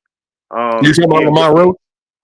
Yeah, Lamont Roach. I had Lamont Roach. I was calling Lamont Roach really a C-level fighter, but I have to change that to maybe B level, B plus level because he showed me a lot of things that I didn't think he could show me. I didn't see it before for none, so I just didn't think like that. But I would like to see that rematch. Yes, I think that rematch means a lot right now. Even though a lot of people call Lamont Roach a cherry pick in the beginning, it's a different situation now, and we need to see that again. So I'm looking forward to it, and I wouldn't be surprised if Tank come in the second fight knock Lamont Roach out. I wouldn't be surprised. It wouldn't be nothing I would say, damn, what the fuck? This Tank just got his shit together, and yeah. So I'm waiting to see what's going to happen. I'm very, very, very interested in seeing that fight again. Yes, we need that rematch. Yes, sir. Appreciate you, bro. That's all I had to say for now. Yeah, I thank you, brother. Thanks for coming up, man. Come up again, man. No problem. All right, for now. See. All right, bro. So for callers, just so you know, I don't argue with every caller that comes up, bro. The only people that I argue with is when I get a sense that you're a bot and you're just spreading a narrative that somebody else wrote down for you. I'm not going to, I personally don't want to hear it. You know what I mean? I personally don't want to hear it. But people that have legitimate opinions of their own and legitimately think this or that, I have no problem with, man. And I'll listen to everything you have to say. I won't even argue with you. It's when you repeat the propaganda that I have a problem with. And I know the propaganda, dog. Propaganda coming from people that said they didn't even want to see the fight at all. And I would just in the response to the gentleman that came up, if somebody's a world champion, you give them credit for being a world champion, and then you don't have to worry about it. Seriously, you don't have to worry about underrating somebody if you give them credit for being a world champion. Because Lamont Roach was a world champion. He walked in the ring a world champion. That right there is enough to know that this guy's a serious threat. He's a world champion. He went through the ranks. He fought people to get up in the ranks. He had a championship shot, I do believe, against Jamel Herring. He lost that. I don't even know if that was for a championship or not. But he came back and he fought Hector Garcia, who I think is a better fighter than Jamel Herring, and he beat up Hector Garcia. And then he comes in, he puts up a really good fight with Gervonta. That just tells you, yeah, he is that level of fighter. But we almost always say, you need my take on what comment? No name. On what comment? Did I not? I think you gave a super chat. Oh, I'm sorry. I didn't get this. Did I get this? No, I got that. Oh, no name. Here you go. I see you, Drew. Keyshawn and Edwin. I saw you, bro. You didn't have to get off. Edwin and Keyshawn and Edwin winner gets Tank. Let's not count Edwin out. I don't want to see the rematch. Tank was pulling punches where he could have knocked him out. It was plenty of opportunities. I thought that Tank wasn't sharp. I thought that a lot of his counters that would normally land didn't land. He didn't look sharp to me. I just didn't think he looked sharp. Soccer Love said Tank is a dog. Rematch is going to be different. We'll see. Bird 101 said Martin, hey man, thank you, no name. Bird, yeah, my take on that is, hold on, let me go back to that. I don't know if I want to make sure, because you really did support Heavy, make sure I give you the right. Keyshawn and Edwin gets the winner of Tank. If he fights Edwin De Los Santos next. Let's not count Edwin out. I wouldn't count Edwin out. I don't want to see the rematch. Tank was pulling punches where he could have knocked him out. There was plenty of opportunities. I think he threw some real big shots at him and they missed. I think Tank's timing was off. That's the biggest thing that I saw. Man, what's up, William Old School? Arndt, how you feeling, brother? What's up, dude? That was quick. Good. Oh yeah, man, you were right there. I saw you. I was happy to see you. What's up, man? All right, a couple of things I was worried about going into this fight. One was the friendship thing. Two was the retirement talk. I was wondering if he was going to be focused. I was wondering, and then I'm looking at the press conference. He didn't want to say shit in front of Lamont's mama, and I did not see that I'm going to come out and get you look that we always see with Tank. He didn't get riled up. He didn't do any of that. Then he gets in the ring and he's playing around the whole freaking time for the most part. And I don't care what anybody says. I watched him holding back. He went to the body hard, but when he went to the head, he didn't go to the head hard. It's almost like he didn't want to knock Lamont out. And I think what he was thinking in his head was, I'm just going to outbox him and get a decision. I don't think he planned on it being as close as it was. In the rematch, I see him coming out to get Lamont because Lamont said some spicy things after the fight. And you could tell it pissed Tank off. I think it's going to be a whole different fight in the second fight. Hey, man, we could see. I hope we get it, man. I hope so too. You're right. They're going to try and steal that fight. I've been listening for a while. Yeah, they're gonna try to steal that fight, and then when they try to steal the fight, then they're gonna blame Gervonta Davis for ducking the fight when they stole the fight. Watch exactly. Watch. It's gonna be up to Lamont Roach to say, "Yeah, man, I want Tank, and I don't care how much money they throw at me." But if they throw enough money where he's making $5 million more than he would fighting Tank, and these guys make that decision, don't be surprised, bro. Don't be surprised if Lamont Roach doesn't take his moral victory and go try to cash in on it. I would not be surprised, bro. It's going to be a big character. I think it's going to be a big character thing for Lamont because Gervonta doesn't have to give up the kitchen sink for the rematch. You know what I mean? Right. He doesn't have to be like, oh, I'm going to give you, you offered him $15 million for the fight. Okay, I'll give you $15 million for the fight. He's because they're not willing to lose money. So it's going to be interesting to see how the wheels turn for Lamont Roach and whether or not they're going to try to pull that thing that ESPN did with Tyson Fury, which was grab Tyson Fury after that draw and get a couple fights and try to build him up. But I think that they'll try to get him, probably put Lamont Roach in a hard fight that's a bad style matchup for him and pay him money and get him out of there is what I think these guys are going to try to do with Lamont Roach. Right. What do you think about this bullshit they said that Big Eyes is talking about? The athletic commission's going to try to reverse the freaking the fight. I think it's stupid. It is wishful thinking. It's wishful thinking, and it's to get views because they're not going to overturn that fight when they didn't have a replay official there because they had technical issues. I think it's just something. I think it's just something to talk about, bro. I want to know what Bug Eyes has to say about the fact that he said Gervonta should fight at 154. So, I want to walk backwards on these guys. What did you say before the fight about what was going to happen in the fight? You thought it was a trash fight, and Tank shouldn't even be fighting anybody in 135. So I'm going to take anything that you have to say about it with a grain of salt, because you acted like Lamont Roach couldn't fight and wanted to see him at 154 against Terrence Crawford, and that's the stupidest shit. I mean, that's not even casual. That's not even casual. That's fucking stupid. But yet they say that shit because they're getting paid to say that shit. And they're going to come up with any stupid ass argument that they can make. And those dudes are going to buy views for them and try to make it look like they're the biggest thing in the world. Bro, get the fuck out of here, dog. The game is up. You buy views. You guys buy views. Did you hear the Zone guy literally only had 2 million, would have had 20 million subs, but they claim they have over 300 million views. No, I didn't hear that. Yeah, man. There's a study being done, or people are investigating for financial reasons the Zone. And they were like, we have a problem because you guys you say you have 20 million subscribers, but you got 30 million views. Where's the extra 280 million views coming from? Right. I literally Yeah, saw the dude you're calling Bug Eyes. Dude, this dude was calling a live stream at 11 o'clock in the morning. 11 o'clock in the morning, and it was a Jai Opatai fight. A Jai Opatai fight. And they claim they had 6,000 concurrent viewers in a live stream for that. For Jai Opatai at 11 o'clock in the morning. Dude, there's nothing that these guys say that I take I don't take anything they say at face value. I don't think that they're real. I just think they're another propaganda wing they're a propaganda wing of the zone. That's all they are. And if you pay attention to what they say and the positions they take, you'll see it.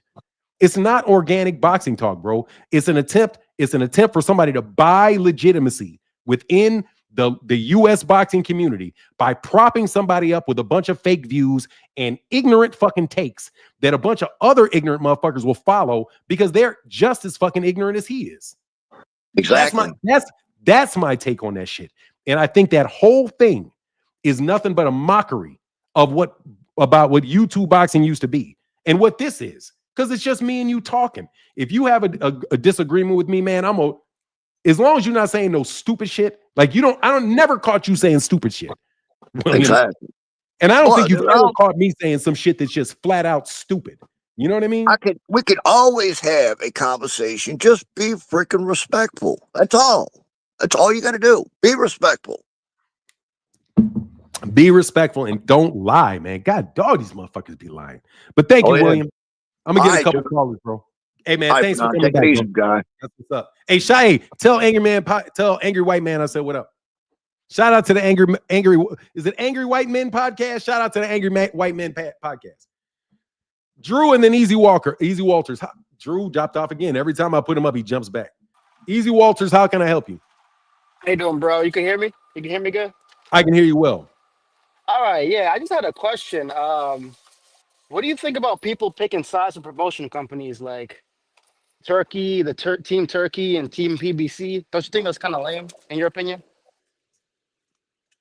It depends on what they're saying. No, I don't think it's lame because you can't have boxing. You can't have boxing without promotional companies that promote the sport. So no, I don't. Oh, sorry. Continue. Hold on one second. Yeah. Dude, are you here for real? Drew? Yeah, can you hear me? Yeah, I can. I'll put you in the back because I didn't know if you were real, man. It seemed like you were kind of playing with me because you kept jumping on and off. All right, I'll be right to you. Thank you. Go ahead, Easy Walters. No, I'm just saying I'm a fan of boxing, so I just want to see the good fights. So if you're putting on a good fight, I'm here for it. It doesn't matter what promotion company it is. I'm not just for one promo company. I just want to see the fights, Yeah, it'd be nice, but that's not how. Tell that to the media, who takes heavy sides. Most of that stuff is the media. Most of that stuff is the media that is paid for by those promotional companies. So yeah, man, people get pissed off because number one, there's a lot of people in these live streams that are in people's camps. Like there's a lot of people in Gervonta Davis's camp that comes through here, Shakur's camp that comes through there, all these guys that come through there. But these guys eventually start getting pissed off with all that stuff when they start saying, the PBC is going out of business.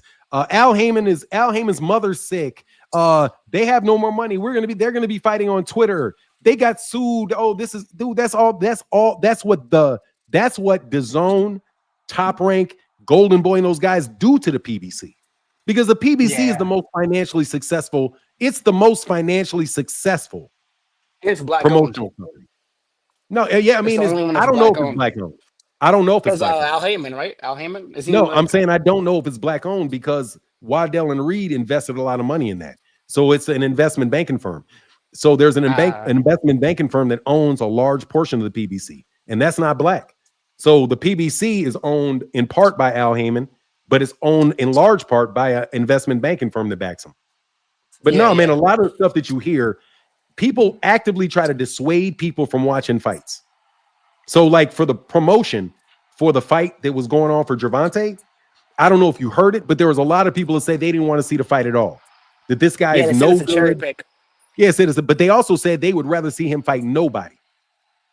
Nobody. What the hell? No, they're tripping for that. But see, the people that say that are paid for by the promoters that are competing against Al Heyman, because they compete for Al Heyman for fighters.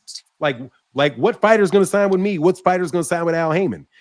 If you have a fighter that just happened to decide who he's going to fight with, but you got a bunch of media people saying one of the guys are going broke and they'll be out of business in 5 days, they may say, oh, I don't really know. I think I'll just take the guaranteed money. I don't think I'll go over there. And that's what they try to do. That's what they try to do on a consistent basis. I don't think it's the PBC trying. Yeah, I don't think it's the PBC. It's most people are defending the PBC from the attacks on the PBC, from Golden Boy, from Top Rank, from Eddie Hearn and Matchroom, from Turkey Al-Sheikh. They're responding to, I think, that reasonable Gervonta Davis fans or reasonable PBC fans are really reacting to an attack that is being put upon Al Heyman and the PBC, and they have been putting that upon them since Floyd Mayweather Jr. originally signed with Al Heyman. It's been a one consistent thing. Yeah, it's not even been. I do see people say, man, keep boxing in America, man. Forget all that Turkey stuff. That's kind of crazy because boxing is not really an American sport, you know. It needs to go to other countries, you know. In my opinion, I don't know. Because I don't boxing know. was technically created in Greece. Let me ask you a question. Do you think you should have? Let me ask you a question. Do you like soccer? I'm not a big soccer fan, no. Okay, you're not okay. So let's just take the sport of soccer. Okay. Are you okay with there being an American soccer league where Americans can play soccer against Americans for Americans? What about college football? Exactly. That's all it is. Boxing's local. It's not everything. Like when people use the word international, it's bullshit. Because PBC fighters are fighting people from Mexico all the time. They're fighting people from Canada. They're fighting people from the Dominican Republic. They fight people from Puerto Rico. They fight people from all over the Western Hemisphere. Europe, everywhere. Yeah, they fight all these guys. Of course it is. But boxing is in its essence local, because that's the only way you can really grow a fighter is if you grow a fan base where they're from, and then you build on their fan base. That's the same. That's exactly how it should work. That's how it works in all sports. The NBA wouldn't have grown if they had to. If you got a game, if it's dispersed through all out the world, you got a National Basketball Association, football, National Football Association, baseball, Major League Baseball is national. They may have a couple Canadian teams, but the most successful sporting franchises in the United States focus on the United States, because you don't need to leave the United States to make a lot of money and have successful fights. You don't need to, because everybody else comes here. Yeah, but thank you, bro. I'm gonna move to Drew and then Isaiah, bro. I like the conversation. Have a good one, bro. Walter. Yeah, you as well, bro. Have a great one, bro. Have a great one. For sure. Bye. For sure. Drew, how can I help you? Hey, you gave me for 9? I can, sir. Yeah, I kept leaving because I was trying to connect my headphones. But yeah, Oh, man, no I've been worries, watching. Oh, sorry. Hold on, I got a technical issue. All right, go ahead, man. My bad. Yeah, I was just saying, man, I've been watching you for a long time, and I learned a lot from you. Just in Thank you, man. Austin period. And I remember when you said that with just about any fighter, will you get in a ring with somebody that can take that punch or box it just as good as you? So, and personally, I wasn't surprised, with the Gervonta and Lamont. I feel like, if Gervonta got in a ring with somebody who could take the punch, who had a chin, I knew it would be competitive. So I really wasn't surprised. But, seeing that fight, I kind of really feel like, what if Shakur get in that ring and Tank really can't hit him? Or he really can't land a powerful punch? How is it going to look? Does Shakur outpoint him? Do he lose? So I kind of feel the reason why Gervonta really didn't want to fight him. Didn't want to fight who? Shakur. I remember he said something like, all Shakur do is run around the ring. Gervonta and Shakur just run around the ring and just, And I'm seeing that aspect now. I thought none of these niggas really fuck with Gervonta, to be real. But seeing that night, I'm like, okay, well, what if he really get in the ring with somebody who really can take a leg? How it's gonna come out, So really, Yeah, it I came out. don't It know. came out a draw, but I thought he won the fight. Tank could have won that Yeah, fight. You don't have to always have a knockout, man, to win. I think Tank is more than capable of winning a decision against a guy he can't knock out. I think so, but we'll see what happens in a rematch. and I did feel what you were saying that when you're a fan of a fighter, you lean more towards them, even though it's a draw. You know, Mhm. that's just how it is sometimes. Nah, Yeah, or if same there's thing. with Gervonta, every round that's a close round goes against Gervonta with these guys. Everyone, without a doubt. I've never seen these people give Gervonta Davis a round where it was a close round. It's always the round is a loss for him. If nothing happens, Gervonta lost a round. If it's an even round, Gervonta lost a round. It's every time with these guys, man. It's Gervonta doesn't get the benefit of the doubt from them because they don't want to give him the benefit of the doubt. They want to cause doubt. Do you agree with Tank? About what about Do do you I agree agree with with what? Tank? When he said that Lamont is an A+ fighter after watching that fight. Do I think he's an A+ fighter? Yeah, I do. I think he's an A fighter for sure. Yeah. That's good. I had another question. So I always want to know I this. got like three So, dudes behind you, man. So, but go all ahead. right, Last question. this is one little quick question. So the money that they made that they generated that night, does all that money does it just split all to Tank and Lamont, or does it go to all the fighters at that event? How does that go with the Every money? fighter has what you call has a bout agreement, and the bout agreement has exactly how much they're going to get paid. So yeah, their money they're going to get paid. They're going to get paid, but I don't think the undercard fighters get a cut of the pay-per-view, and they don't get a cut of the gate. They get the money that they were paid to fight. So the ninth, I don't know how much it was, $14 million they did in the gate. I think Gervonta Davis is probably going to get something like 80% of that. And then of the pay-per-views, Gervonta Davis is probably going to get 70% of the 80% of the, depends on what their costs are for Amazon, but Tank's going to get the vast majority of that stuff because he's the one that's actually selling the pay-per-view. So now the undercard guys don't get cuts of the pay-per-view. I don't think so. Okay, I got it. Okay, I feel you. I feel you. Cool. Okay, all right. I'm gonna hop back in chat and continue watching. Yes, sir. All right, man. Appreciate you, bro. I'll get back. All right, for now. All right, for All sure. right. Hold on, Phoenix. Isaiah, and then Phoenix, and then CSO D33NO. What's going on, Isaiah? How you doing, Fanon? I'm good, brother. I can't complain about a thing, man. How are you? I'm doing great, man. I just wanted to talk about that whole controversy. I'm a huge Tank fan, and I just don't think he was his headspace was in it that fight. I saw a couple other fights from him in the past, and like how you said, he wasn't loading up. He wasn't loading up shots. I do think Lamont's good. I mean, we can't downplay the guy, and for everyone downplaying him that no one wants to see the fight, dude's a champion.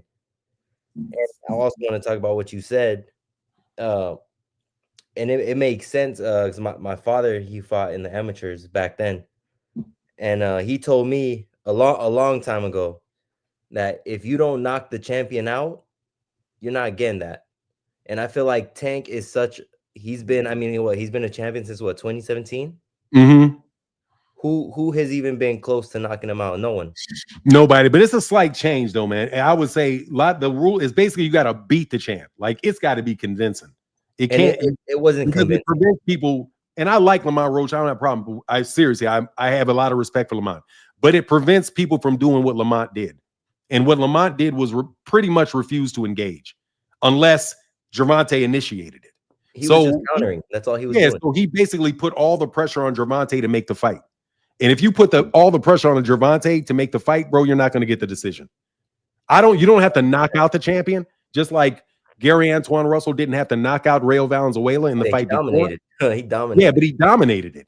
And so if you have to have a clear win over the champion, bro, unless you're some big cash cow like Oscar De La Hoya, who most definitely got a gift decision against Pernell Whitaker, and the whole card went to him. You know what I'm saying? And it went to him. I'm serious, man. I was struggling to see Oscar De La Hoya land more than 2 punches in a round the entire fight.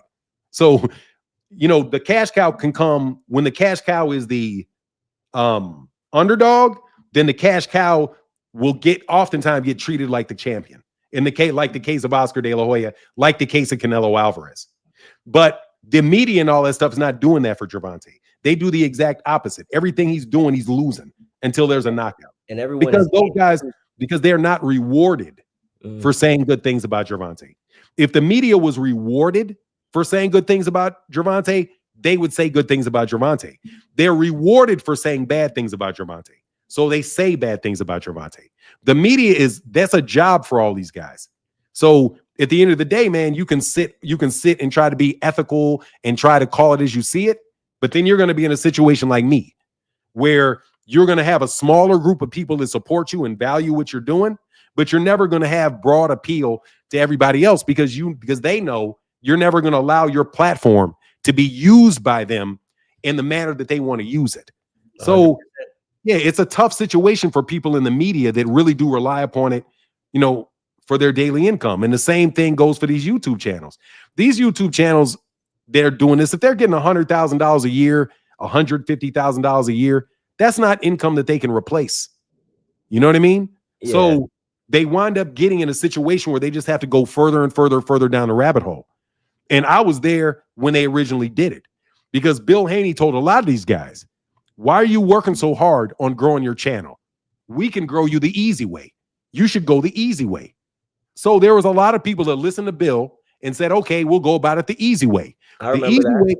Yeah, the easy way is whenever you say, as long as you say what I'm going to say, I'm going to give you a cut of the budget of the fight. And I will be able to, because you're going to be working as my PR people.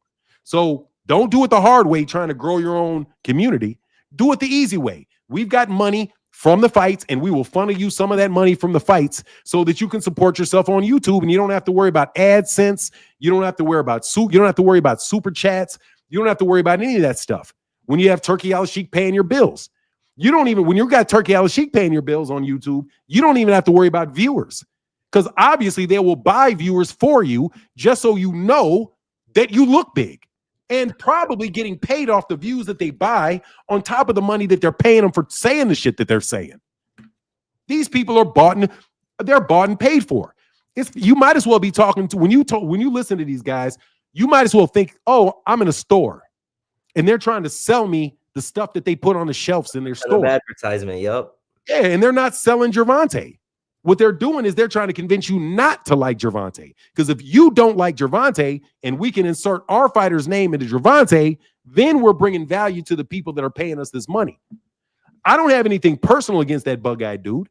And I don't have any problem against that lying-ass nigga from New York. But you niggas is lying. I mean, that's what you're doing. You are lying out your pie hole. You know full well Gervonta shouldn't be fighting 154-pounders.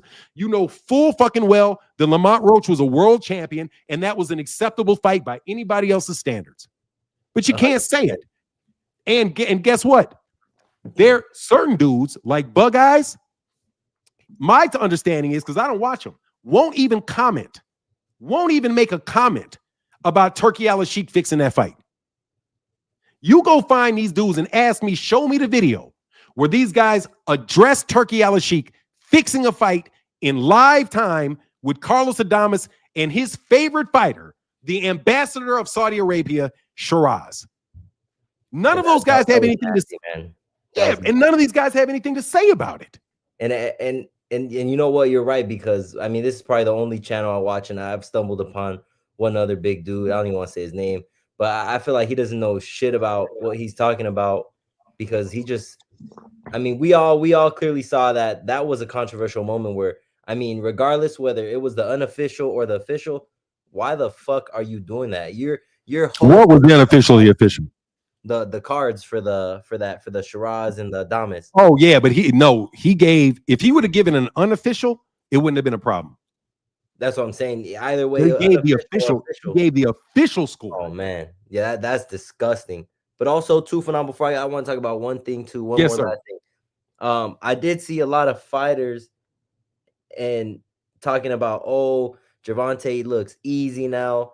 What happens if they get in that ring and Gervonta gets super focused and really beats the dog shit out of him? Because they're not gonna. They're just talking. and even Clarissa Shields came out and she came to his defense, which I thought was funny. Not really funny in a bad way, but I was like, wow, Clarissa Shields, she doesn't even like Tank. They've traded so many words, and she said, hey, he looked human. So I just don't think Tank was focused enough. Lamont Roach, all he had, I went and saw the fight twice, and all he had was he was just countering, and he looked slow while he was countering. I feel like Tank could have took the advantage and jabbed, pushed back, jabbed, got in there, got out. But I just don't think he was focused. So now when they do this rematch, hopefully, how he said, the end of May, I believe Tank will knock Lamont out. And when he does, no one is going to want to fight him anymore. Not even Shakur. Shakur made that big interview, and I don't think he should have, because if and I feel like, also too, I saw Shakur was trying to make that Lamont fight, like how you said. They're gonna try to get Lamont to fight someone else and say, oh, Tank is ducking. He didn't want to fight no more. But I guess they're already pushing. Lamont said he signed. So that's all I got to say, man. Hopefully. Well, he wouldn't have signed. He's saying, I don't like when people talk contracts. There is a rematch clause in the contract that he already agreed to. Oh, prior to the fight, right? That he already agreed to. However, he didn't lose the fight. Gervonta didn't lose the fight. So it's only if it's a loss, then they got to do that. He would force him, because, like, if you go to court on it, right? Because this is how court proceedings that I know of go when you try to enforce rematch clauses. You have to make an argument that you'll suffer irreparable harm if they do not abide by that rematch clause. So you have to prove that you're going to have some harm if it doesn't take place. Gervonta Davis didn't lose his belt. Since he didn't lose his belt, he can't argue that there would be any harm if Lamont Roach goes fight somebody else and doesn't do it. The only way that he'd be able to get him is if Lamont Roach had won, and then Lamont Roach decided not to rematch him and go take money from somebody else. But because it's a draw, Gervonta cannot force him into a rematch. Can't do it, because he didn't suffer any harm if Lamont Roach doesn't abide by that rematch clause. It's a big difference between a loss and a draw in the enforcement of that. So, like I said, Lamont Roach is going to have the option of going to DAZN or going to Turkey Al-Sheikh and fighting one of those guys over there. I'm certain he's going to get that, because they're not going to want Gervonta to have a rematch with Lamont Roach that's going to make that much money, because nobody's talking about how much money this fight made, which was a lot of money. A shitload of money they made in that fight. The outcome was just a shitter. But hey, thank you, Isaiah. I appreciate you, bro. Yeah, for sure, man. Have a good one. All right, man. You as well, bro. Phoenix, hold on one second. Let me get these couple super chats. I got my guy Phoenix. Roach goes from cherry pick to Superman, yet Doomsday met his doomsday. Both of those guys just made a lot of money. If I'm Roach, I'm taking an in-between match. If I'm Roach, I'll take that rematch because he has a lot to win in that rematch. But I have a suspicion they're going to try to take that. Nobody told me that. It's just the way they operate. And since that's the way they operate, I expect them to do it again.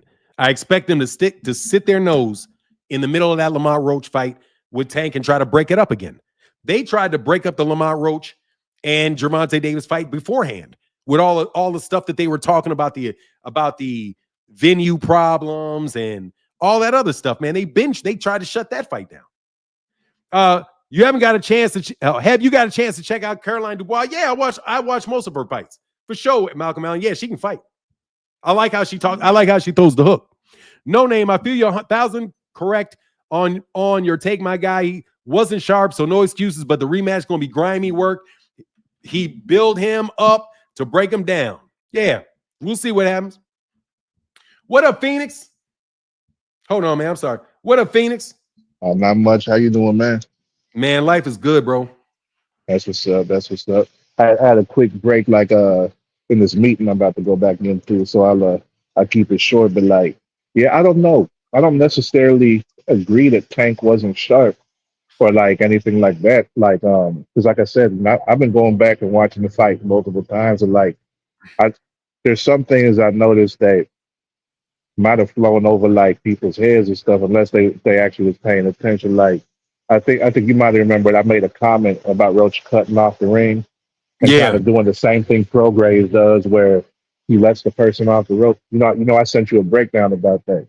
I Yes, noticed that sir. Roach had done that a few times, and during those rounds, that was when Tank was boxing on the outside and staying away from him. And like you see, Tank was shifting angles, like he shift out to the outside to land that double straight left after throwing a jab, or the way that he did that, got to the outside, threw that left upper to the body, like those moving angles, different things like that. So it's like for a person who can't make adjustments, like some of these other guys like Devin or Shakur, like kind of sounding like, oh, this Tank look beatable now. Like, nah, that wouldn't work for him because they can't fight the same way that Roach did.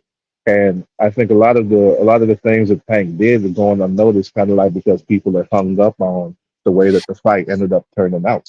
Because Tank pulled some stuff out that we don't normally see him do against people. Not that he couldn't do it, but it's just stuff that showed that there's more to him than just knocking people out.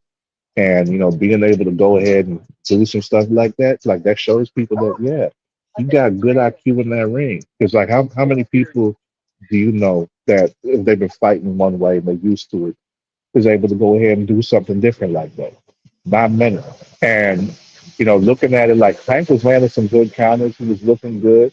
He was landing that uppercut to the body later in the fight. But I think the one thing that probably turned the fight in Lamont's favor was what ended up happening in round 5 or 6, like when he was talking to the ref and Lamont hit him 2 times. Like I think that's where it kind of changed because after that, you see Tank and Lamont was basically standing glove to glove in the middle of the ring, and Tank abandoned boxing like he was doing the first 6 rounds. Like the first 6 rounds, like he was boxing and Lamont couldn't cut the ring off on him, couldn't really touch him, and he was tagging him with shots while he was coming in, whether it was straight to the body, landing some jabs, everything like that. But then when it got to fighting face to face, shoulder to shoulder, toe to toe, literally, and they was over there like this, looking for that opening face to face, like that's where it kind of got away because people is looking at it like, oh well, Tank ain't dominating when they're close, so that means the power punches ain't doing nothing. And it's that unconscious bias that people have, and the fighter is known for one thing. In this case, Tank being known as a power puncher, knocking people out. And it's like, oh well, Lamont ain't looking dazed, and he ain't stumbling, and he doesn't looking like his feet is gone. So that means Tank ain't doing as much damage. And then we've seen Lamont is giving shots back to him, and it looks like Tank is an increase in his output, so that means he must be losing. And so that whole thing plays into that unconscious bias that they got right there, even though they might not realize they're doing it. So, that being said, I kind of feel like if they do have another fight, whether it's immediate or in the future, I do want that fight to be next. I ain't gonna lie. Like if they having a rematch, I prefer for that one to be next. But who knows which way they're gonna go. But I would say that I would expect Tank to do more boxing like he was the first half of the fight.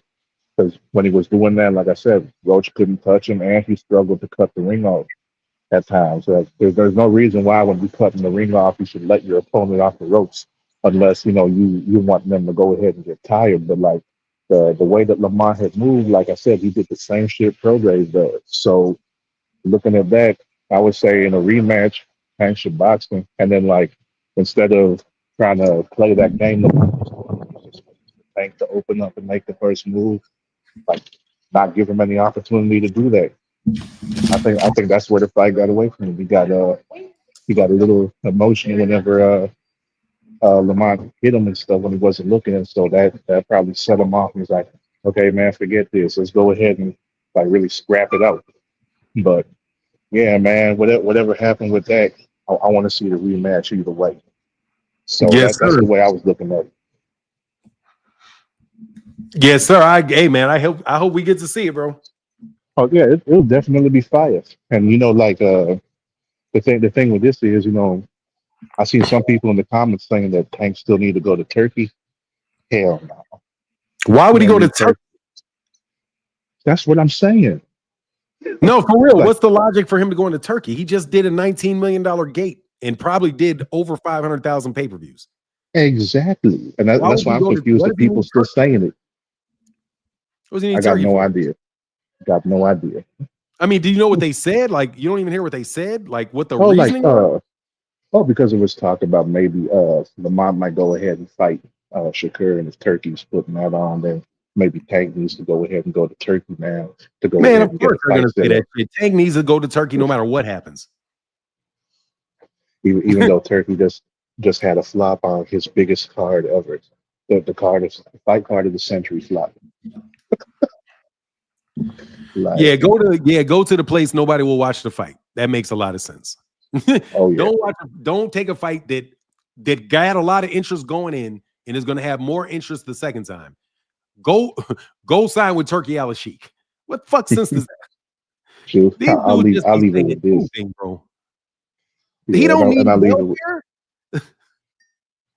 Yeah, I'm gonna say like the funny thing is, you know how people say if it don't make dollars and it don't make sense, but the fact that it's still going over to Turkey even though it don't make dollars, and And you know what's funny?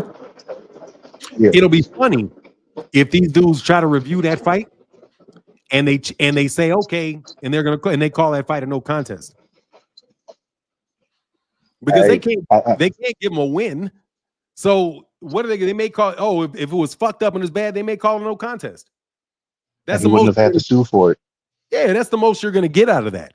They're not going to change it. I don't think they're going to change it to a win. Otherwise, New York State Athletic Commission is going to get sued desperately Yep. by Tank because Tank got enough money to sue the New York State Athletic Commission and put it on them.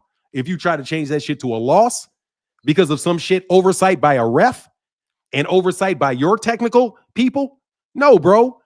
If you didn't have, if your technique wasn't there and your guy didn't call it, you can't turn my shit to a loss. The most you Yeah. can do is turn it to a no contest. And if they turn it to a no contest, that means that draw is off Gervonta's record. That actually helps Gervonta if they turn that shit into a no contest. But why would they call it a win? There's no logic behind calling it a win. Even if that score changes, you can't change the judges' scorecards. Yeah. What I'm saying, the commission is going to change the judges' scorecards. That'd be crazy. Oh, No, bro. I just remember one thing. The referee made the decision. If you didn't have the replay available at the time, you're going to punish Gervonta by making it a loss because you didn't tell him, because you told him it wasn't a knockdown, and now you're going to change your mind and make it one? Dude, Gervonta will sue the New York State Athletic Commission for that. Oh, definitely. Yeah, the best you're going to get if I'm the New York State Athletic Commission is changing it to a no contest. And if they change it to a no contest, that hurts Roach. Because Roach got fought to a draw. Now he got a no contest, which means the fight didn't mean anything. Why would you want to argue for them to change that shit to a no contest? The last thing I'll say, because that reminded me, man, you see Turkey out there slandering Steve Willis on Twitter. Say that again. Turkey out there slandering Steve Willis on Twitter. What do you say? Now he got there like, oh, it wasn't a knockdown, like it's a shrugging thing, and then like posted a picture of Steve Willis because he got a lazy eye and stuff. He's like, he out there. Like, when have you ever seen a promoter go ahead and badmouth a ref like that? I mean, you saw people say that about he's not even a promoter though. Yeah, sponsor. That's my thing. When have you seen the head of the New York State Athletic Commission do that? When have you seen the head of the Nevada State Athletic Commission do that? The thing is that Turkey Al-Sheikh works for the Saudi Arabian government. He's a Saudi Arabian official. He's not a promoter. So he should behave in the station that he's in. That's why it was such a big deal that he fixed that fight. And I want to know what the fuck Turkey Al-Sheikh is talking about. Dude, you got caught fixing fights. You got caught fixing a fight. And you got something to say to Steve Willis. We know what would have happened if it was Saudi Arabia. You probably would have had some thugs run up on them, had some thugs run up on them refs and change it. No lie. You didn't try to change the scorecard. Then. It's only a matter of time before Turkey Al-Sheikh literally gets into the business of changing scorecards. It's only a matter of time before he does that, bro. Before he has the ability to literally change the score of a fight during it. And don't act like that's not some shit you guys would back up. Well, Turkey said it wasn't he lost a round, so Turkey knows. Turkey don't know shit about boxing, bro. At all. He's basically just learning. Yeah. Like Turkey. It's crazy, bro. Oh, for sure. But all right, man, I get up with you later. I'm All about right, to bro. go Get back back, into man. this meeting. You take it Yes, easy, sir. bro. All right, man. Yeah, man. What do you guys want to get? You want a no contest? You want a no contest?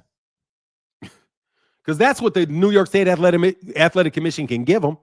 They can call a fight a no contest. Why would they give it why would they?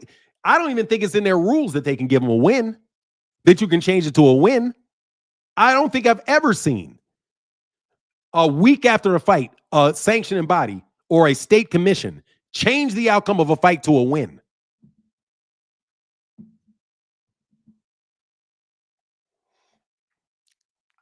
He can change it to a no contest. And that doesn't help. That helps Gervonta. Gervonta should, change it to a no contest. I'll take that shit. Gervonta should go call him. Yeah, man, go change that to a no contest for me and get that draw off my record. and we can just run it straight back. So go ahead. Give him a no contest. That does not hurt Gervonta Davis for it to be a no contest.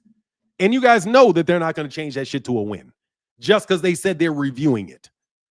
Yeah, we're reviewing it. Yeah. Oh, somebody said about it. We'll look into it. We're going to review it. No worries. That don't mean you're going to change it. And if you don't have it in your rules to be able to change it to a win, like they didn't have it in their rule when you guys tried to change Devin Haney's loss to a win instead of a no contest, you're going to get a no contest. So good. Give them give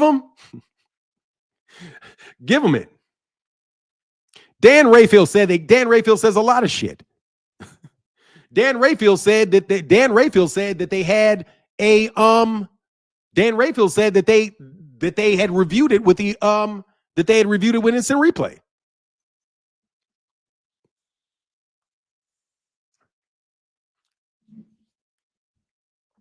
Yeah, man, Turkey Al-Sheikh fixed a fight, and it ain't getting overturned.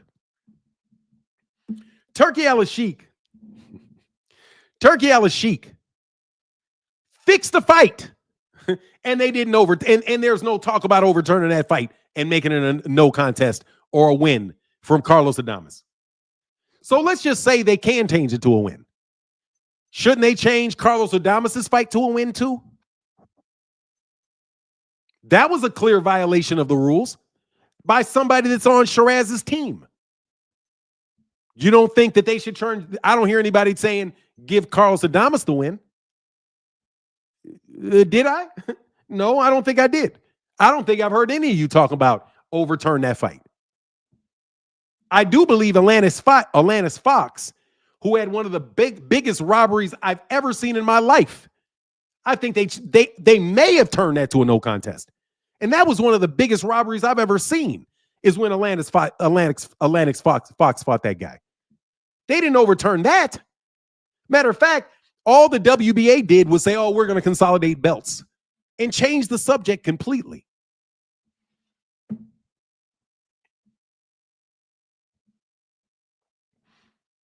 I mean, yeah, Dan Rayfield's a pay bot. You mean they're actively litigating for a fight for something that's not Gervonta Davis' fault, it's Steve Willis's fault. If it's anybody's fault, it's Steve Willis's fault, and it is the New York State Athletic Commission's fault. Because they didn't have, because Steve Willis made the call, and the New York State Athletic Commission didn't have their replay available for them to see it. So they let the fight continue. They made their decision, and they let the fight continue. But you want to overturn it to a win? No, bro. Jason Gather said, New York State Athletic Commission is looking a little suspect. They fumbled on Ryan and Devin drug tests. No, they didn't. I don't think they fumbled on that at all. Now their replay system wasn't working the day of Tank's knockdown, no knockdown. Strange things going on. I'm just telling you. I mean, look, bro, I don't have a problem with Dan Rayfield. But dude, Dan Rayfield been wrong a bunch of times. And he doesn't work. He's a journalist. He doesn't work for the New York State Athletic Commission.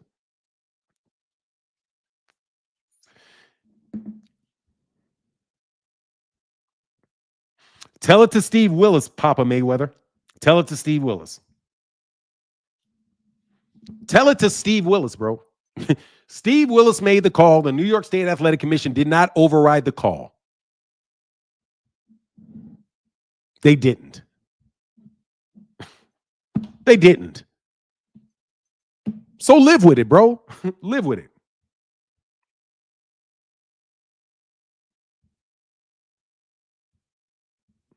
So live with it, bro. They couldn't review it because of technical difficulties. And so if they couldn't review it, they don't get to renew it now. Sorry, New York State Athletic Commission, your time is up. Because I'm Gervonta Davis, I'm suing you. Because if you would have told me that was a 10-8 round, it would have changed the way I would have fought. You can't just get rid of that score and act like the fight would have played out the way it played out if there had been a knockdown, bro. That would have changed everybody's strategy. That would have known Gervonta would think he's down on the cards. And there you go. I don't know what Kenny Ellis is talking about because I haven't heard what Kenny Ellis had to say. I don't know what Kenny Ellis has to say because I don't know what Kenny Ellis said. Shout out to Kenny Ellis, though. How do you think Abdullah Mason would handle Tank? He'd get knocked out. He'd get beat. That's what I think would happen to Abdullah Mason if he fought Tank. He'd get beat. I think he'd get beat. That's what I think would happen. Yeah, I think the media is looking suspect because they're very selective about their outrage. If you're outraged at everything, cool. Paul Magno who was one of my favorite writers. Paul Magno is equal with everybody. He'll say, yeah, that's bullshit. But then he'll point out to somebody else, yeah, but be consistent. If you're going to call that Tank, if you're going to call that bullshit and get all up in arms, Dan Rayfield and Mike Coppinger about that, do your job and get outraged and upset with Turki Al-Sheikh fixing a fight. That's my question for Dan Rayfield. That's my question for Mike Coppinger. That's my question for all you journalists, because I'm not a journalist. I'm a fan, and I listen to what you guys have to say. And I can't understand your selective outrage. I was outraged by what Turki Al-Sheikh did. And I think anybody would have been outraged by what he did. And everybody in the press let it slide. But you want to get upset with Steve Willis. It's like I said yesterday. You only get mad at people where you don't think there's going to be any pushback on you. Dan Rayfield, my personal opinion is you only get outraged when you won't get any pushback for it. But if there's pushback, you tuck your pen. When there's pushback, you tuck your pen. You take your fingers off that keyboard and you leave it alone. When there's real pressure that's going to come to you if you say something. Like if you said something about Turki Al-Sheikh, real pressure would have came at Dan Rayfield for that. So Dan Rayfield, in my opinion, didn't do it. Same thing with Mike Coppinger. Same thing with the rest of you media people that bypass things where you really feel that there's ramifications in your personal life. And you don't feel that there's any ramifications coming in your personal life for criticizing Tank and running with it. So you are selective with it. And since you're selective with it, I'm sorry, bro. I don't want to hear your outrage. I don't want to hear your outrage. I don't want to, oh my God, this is the worst thing I've ever seen. Turki Al-Sheikh fixed the fight last week, man. Turki Al-Sheikh fixed the fight live on air 2 weeks ago. And you didn't say anything about it. And you don't even remember it. If you're going to write an article, let's write about all of the corruption in boxing and all the mistakes that took place. Say Gervonta Davis got a bad call as a knockdown, and then say Turki Al-Sheikh fixed the fight and screwed over Carlos Adames by letting his opponent know what the score was. Where's your outrage? Where's your notes to Turki Al-Sheikh? Where's your notes to the WBC? Telling the WBC they need to turn that into a no contest. Where's your outrage for that? The answer is it's nowhere. Because you know, if you say something about Turki Al-Sheikh is going to come at you personally. And you know it. The only reason, my opinion, The only reason Dan Rayfield and Mike Coppinger throw a fit about this but won't say nothing about Turkey is because they're worried that Turkey Al-Sheikh will retaliate against them personally. Personally. Pay somebody to fire you, start harassing you, send a bunch of YouTube pages at you, whatever you guys do and whatever you guys are paid for. You know full well that you're not going to get interviews with Turkey Al-Sheikh. You're not going to get plane trips to Saudi Arabia out of Turkey Al-Sheikh. You're not going to get those luxury hotels in Saudi Arabia without Turkey Al-Sheikh. You're not going to get your world-class chef meals served to you at those dinners that he's paying for. You're not going to get any of that. So what do? You tuck your pen and don't say a word. And you wait for the guy that you can attack with no worries about it. And in fact, if you attack him, Turkey Al-Sheikh will reward you for attacking him. He'll reward you. So let's stop playing it, dog. You guys are not legit. You guys are in the business of public relations. You're not in the business of journalism. I would love if you would get into the business of journalism because you write so well. You write so well. Dan Rayfield is incredibly detail-oriented. He has all of the facts that you need on all kind of fights on that Substack he has. And that is valuable, and that's what I pay for. But I'm not going to support this bullshit, bro, where you get some fucking brownie points by going after someone when you duck the smoke from Turkey Al-Sheikh. You duck the smoke from Turkey Al-Sheikh. You got nothing to say about Turkey Al-Sheikh. You got nothing to say about him losing all that goddamn money. You got nothing to say about him lying to the media and admitting he lied to the media in order to mislead the media so that they could put things out there and hopefully break up a negotiation between Canelo Alvarez and Jake Paul. That's what you guys are into. And it's so obvious, bro, that you're screaming about it, getting the fight turned into a win that shouldn't be turned into a win. It was a close fight. The referee made a bad call, according to you. Live with it like everybody else does.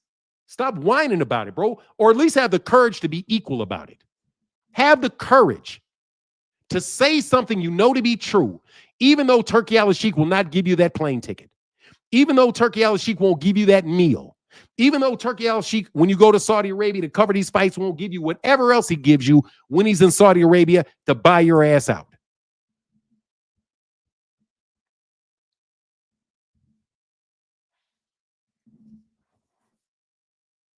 What about the road? What about the knee Roach took? How come everybody acting oblivious to it? Because he got pushed down. And Steve Willis didn't call it a knockdown because he weighed on his back and he pushed him down. And Steve Willis said it wasn't a knockdown, so it's not a knockdown. But you better believe if it was Gervonta Davis that it went down like that, it'd have been a knockdown.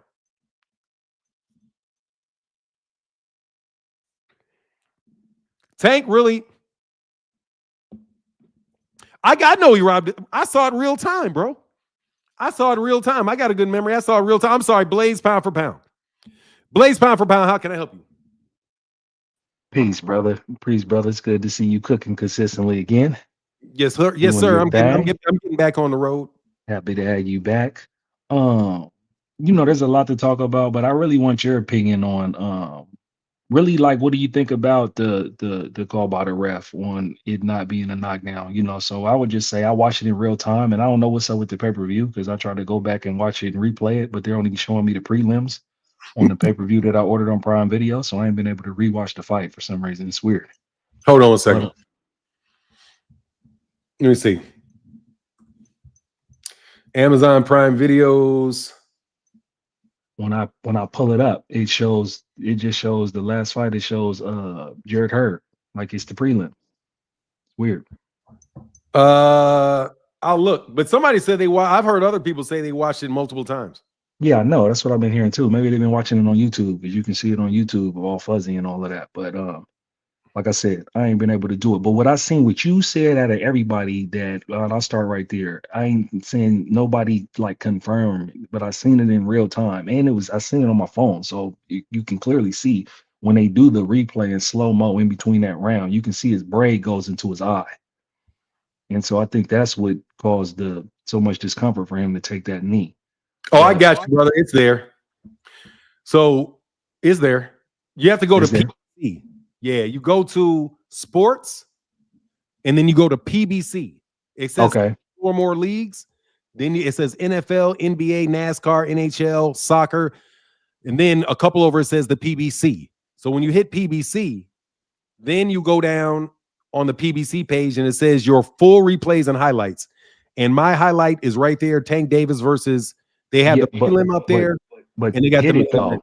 Hit it Huh? though, because like I said, when I go into it, it shows the prelims because Yeah, I'm telling says you, the full fight. it has both. It has the prelims, and then right next to it, it has it separately. Yeah, It has right the next. main It's the one. second one. Yeah, I know. But what I'm Yeah. telling you is like I'm in it right now, and it's showing the prelims. I'm not getting the fight. Like if you bought it, go Does it into say it. 2 hours? It says 2 hours. It says 2 hour. Yeah, 2 hours and some. Yeah, it's like some change, right? Yeah, Hold on, let's something. see. I would have thought it'd be on there. I'll go check it Yes, out. it's 2 hours and 55 seconds. And Phoenix says if you purchase it, just go to my stuff section.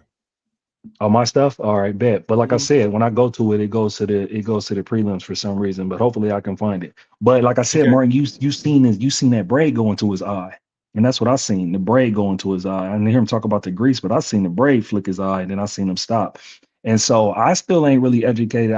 If it was, if the ref got discretion and he looked and seen from where he seen because he was right in the ring and seen that it wasn't a knockdown from like punching engagement because he's right there and he calls it, what he calls it, then it is what it is, because at first I thought it should have been called a knockdown. But if it's within the discretion of the ref, then the ref right there, he could have made a mistake. The only biggest controversy about it is that the fight was so close. And with just the phanomania, of going on, it's highly polarizing when a fight's close and then something obscure happens like this for individuals to be in an uproar. What I would take away from the fight is that Lamont is a very good fighter. And I think everybody downplayed him, and I think he showed up to fight and he bring it to Tank. And my whole thing is I'm a big Tank fan, and I don't even hold Tank on the metric of other boxers because Tank obviously got to the bag. He's a prize fighter. He got to way more money than before ever having to fight for like legacy or or the best competition when he fights. So I'm not mad at that. But but now whether he's fighting for legacy or whether he's fighting for the purse or whatever, the rematch got to happen because I believe if he don't take the rematch, then it messes off his branding to get more money in the future. Because there clearly was showing that arguably Lamont could have beat him. And if you want to just compare just that aspect with Floyd, not nothing else, is that those close fights that Floyd had, once he seen public opinion that people were saying that he might have lost or it was super close, he immediately ran that rematch just for his branding. But I want to get your thoughts really on what you ultimately think about the ref's call with that, because at first I was like, hey, it should have been a knockdown, but then after hearing that the discretionary with the rules and it can be called slip or somebody take a knee just for safety, like if something happened outside of punching, that it can be done. And then I also want to know, like, what do you think about him getting his face wiped off after that too? And is that disqualification, or because I haven't seen any rules, so I'm really trying to understand this from an accurate thought Well, perspective. look, this is personally, I would say this is how I respond to it. Because I have a lot of conversations with people in boxing about boxing contracts. And almost every time I listen to them, I immediately know they don't know what they're talking about. Just by the words that they use and the way they talk about it, you immediately know they don't know what they're talking about. Just because, I know they don't understand contracts. I understand contracts, so I know they don't understand it. They call something that's an offer. They say something's an offer that's not an offer. Yeah. They act like they act like they know how to litigate. They act like they know this stuff, and they act like But they know. you're an attorney. You're an attorney, Martin. You know these guys don't know. Let me finish. I'm going somewhere with it. So I'm telling you how I feel, because I deal with that all the time with a bunch of boxing people that don't know what the fuck they're talking about with contracts, but yet act like they do. I have to give Steve Willis the same respect. I have never in my life judged a championship fight, ever. Right? I've never refereed a championship fight. I've never refereed an amateur fight. I've watched it, so I know what I've seen before. But that doesn't mean that I know what the referee's thinking and I know why the referee did what he did. When you have somebody that is an expert in their field and they make a decision as an expert in their field, I tend to go with them because I don't have enough information to say, nah, I think that's garbage, right? So take, for example, when Deontay Wilder knocked down Tyson Fury, and people would run a stopwatch on it, right? They would say he got knocked down, and they run a stopwatch. They say 1,000, 2,000, and they get all the way to 1,000 before Tyson Fury gets up, right? So they say, oh, that's a knockout. He didn't break his fall. That's a knockout. But according to Jack Reese, he says, no, that's not a knockout because it's not 10 seconds. It's a 10 count. So I count. It's not your 10 seconds that matters. So I would personally never enter a debate about the rules with Steve Willis, nor would I enter into a debate with Jack Reese about the rules because they're experts in the situation. So that's how I take it. I know Steve Willis made a call. And then when people gave me information about the rule, they said, hey, man, it can happen like that if you have a malfunction in your gloves or if something gets in your eye. Like, take, for example, if somebody would have thrown a beer can and hit Tank in the back of the head and then takes a knee. Is that a knockdown? No, because they say, look, bro, somebody hit me in the head with a beer can. Oh, somebody hit you in the beer with a beer can? Oh, it's not a knockdown. It was caused by the beer can. They're not going to say if you get hit by a beer can and you take a knee that, oh, that's a knockdown. No, they're not. They'll call it a slip and say, get up, take the beer can out, call security, get the person that threw the beer can, and then they'll move on with the fight. So there's plenty of scenarios where a referee who knows what he's doing makes decisions based off his knowledge of the rules and his experience in boxing and the fact that he's actually there standing right next to them where nobody else in the world had a view as close as Steve Willis did. Not on TV, because TV's comes from one camera angle and it's not 300. It's not, 3D. So you don't see it. You don't see depth. You don't see any of that. Steve Willis saw all of that. So I'm going to say, hey, man, if I was a ref, it looked like a knockdown to me because that's my understanding of the rules. Just like if somebody told me, oh, that's breach of contract, he can sue him. And I would say, yes, it may be breach of contract, but there's no harm. If you breach a contract, but there's no harm, there's nothing you can sue the guy for. You know what I mean? So yeah. Like I said, you're speaking from your expert opinion, from your experience. Right. So you're going to give the ref his deference. And I agree. Yeah, because I'm a legitimate expert in that area. I'm a legit expert in that area. The people on YouTube are not legit experts on boxing.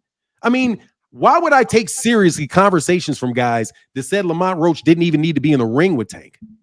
He was such a poor fighter that this fight's going to be over in 2 seconds. It's the worst cherry pick ever. And we wouldn't. Those are the same guys saying that.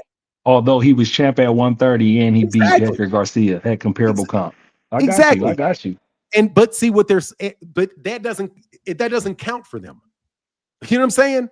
But so I'm not going to take the word of people that could not even see that Lamont Roach was a legitimate fighter. If you can't see with your own eyes that Lamont Roach stylistically is a tough fight for Gervonta, and as far as their history goes, how that plays into fights, if you don't see any of that, then why am I going to take seriously your interpretation of a rule when you're not a referee? I'm not gonna. Just like if somebody lies and says, hey, man, if the guy made 10 million, shouldn't you say 20 million? As soon as you tell me that, anything you say, I'm going to cut it in half. If you say a venue did this much, I'm cutting it in half because you already told me you lied to me. So my thing is, the most credible person that I know on that situation is Steve Willis. That's the most credible person. The most credible opinion on whether that should have been counted a knockdown is the guy that made the call, not the guy sitting out in the media that won't say a word about Turki Al-Sheikh fixing a fight. That's what I think about it. If they would have called it a knockdown, I'd be like, damn. And I would have been like, oh, it wasn't a knockdown to hit him in his eye. I wouldn't have said that. I'd respect the call. And I respect Steve Willis's call on the no knockdown. Yeah, and that's where I'm at with it. Like I said at first, before I didn't know the rule and all of that, and didn't understand the discretion of the ref. And then, like you said, that's the first thing I thought is he's right there. He's right there in the ring. And so he has to do it in real time. And he had to make a split decision in real time that he thought was fair. And so, looking at the context of everything that happened, looking at how he went down, how it wasn't from a punch, but people can arguably say there was a slight punch before that. But it's nonetheless, I respect the discretion of the ref. But because it was like I was confused at first, because at first I thought he started counting, and then I He thought he did start stopped. counting. He started counting and he stopped and he Yeah. admonished Tank, and then he kept it pushing. So that's what makes the situation so confusing. And then it's just, when you Well, look at all the listen hype for a and stuff second. beyond But around it. listen, it's really not that confusing because Tank said what happened. We know what happened. He took a knee. Steve Willis started counting. Gervonta looked up and said, "No, I had a braid in my eye. It wasn't a punch. I got hit with a braid in my eye. I can't see because I got hit in my eye by my braid or oil or whatever it was that he said whatever he said it was." Yeah, he thought it was grease. So he said, yeah, he thought it was grease, whatever he said it was. And Steve Willis said, "Oh, okay, yeah, but don't take a knee on that because it's looking like you're submitting. But okay, I got you. Go to the corner." And I personally think that Steve Willis pointed to that corner to get them to wipe Gervonta Davis's face off. But he rushed over there though. He rushed over there. So I don't know if he told him to go, because no sooner than he took the knee, he beelined it straight to the corner. I'm just saying what I seen. Like I said, I gotta go back and replay it. I'm saying when he wiped his face off. I don't know. Did he wipe his face off before he didn't call it a knockout? Yeah, look, you got to look at it again. Look, he takes the knee, Tank takes the knee, and then he beelines it straight to his corner. So he takes the knee, Steve Willis starts making hand gestures, which he believes is a count. He rushes over there, and then he talks to Tank, and then they come back. So he didn't direct him to his corner. Tank rushed over there to his corner to get his face wiped off. It was him telling his corner, "Hey, get this off my face." Yeah, but he may have also told Steve Willis, "Hey, it's something in my eye." And then he ran to get it out of his eye. Yeah, that's what I believe. He might have said something. I think he said something to communicate to the ref that it wasn't like it was something non-boxing that caused him to take the knee. Yeah, and it's Steve Willis's call, man. Just like these same people were not complaining about Jack Reese's call on Deontay Wilder when he knocked down Tyson Fury, and Tyson Fury didn't even break his fall, and many people thought it was over 10 seconds. And Jack Reese said he did it for the good of boxing. None of these guys raised an issue about it, and anybody that raised an issue about it was called a crybaby. Because if they would have counted him out, Deontay Wilder would have won that fight. Yeah, and you make a good point. Yeah, but they were not calling for reviews. They weren't calling athletic commissions. Mm-hmm. They weren't doing any of this stuff. When it was somebody that they wanted to win that it happened to. They wanted Deontay Wilder to lose, just like they want Gervonta Davis to lose. So since they want him to lose, at least this is my opinion, they're going to take anything that could help them make an argument that he's not a good fighter and he didn't deserve that win. And they're going to try to find anything they can say. And if that knockdown hadn't happened and Gervonta Davis had won by a point, they'd still be calling robbery and it's terrible. And they'd be doing the same thing because that's what they do every single solitary time Gervonta Davis says anything. So honestly, to me, you guys are the boy that cried wolf. You never fucking complain about any fucking thing. Any fucking thing. Nothing's a rule violation as long as it's your guy. It's clean. But then when you pick up something dirty, you want everybody to rally behind you, Dan. You want everybody to rally behind you, Mike. No, if you're not going to call everything like that, don't call subjective things like that. And you guys know what you're doing. I know what you're doing. You know what you're doing, and we all know what you're doing. The question is whether or not it matters. Because you guys have been trying to I'm telling you, they've been trying to tear down Gervonta Davis so long. But Gervonta Davis just did, again, set the second highest grossing event in Barclays history against Lamont Roach. And that's why I think, actually this is going to be good for him, because I think the rematch is going to be huge. And I think they should have it in Vegas. And then, like I said, he ain't got to deal with Turkey because he don't want to deal with Turkey. So he can deal with the business that he already got in place with the contracts that they already got set and make a bunch of bread. Tank made enough money in that Tank ain't got to work no more. I know he ain't got to work. And that's what I'm trying to tell you. That's like, listen, man, I'm FBA. So I talk about the boxing stuff, but I also respect the business. His brother's from Baltimore. He come from the slums. Like, listen, and shout out to the money team, to Floyd. He got him to the bag. And we can complain about legacy and him not fighting people, but I'm looking from an economic perspective is that, man, Tank is set, and then Tank kept it pushing. He's still doing good business. He's still putting himself in position to sell out venues, do high pay-per-views, and get his paper. And so it'd be like, I'm a boxing fan and I really like Tank. And so it's like, I can follow the money and respect it. Yeah, dog, but you're doing it wrong, bro. Gervonta Davis cannot go for the cash. Only Devin Haney, Shakur Stevenson, and the people that go to Turkey Al-Sheikh can go for the cash. They can go for the cash. They can go to Saudi Arabia and fight in front of nobody and be on undercards, but it's okay because it's Turkey because Turkey Al-Sheikh is doing it. That's what I'm saying. Okay, I see what you're saying. It's a double standard. They be knocking Tank for it when everybody's doing it.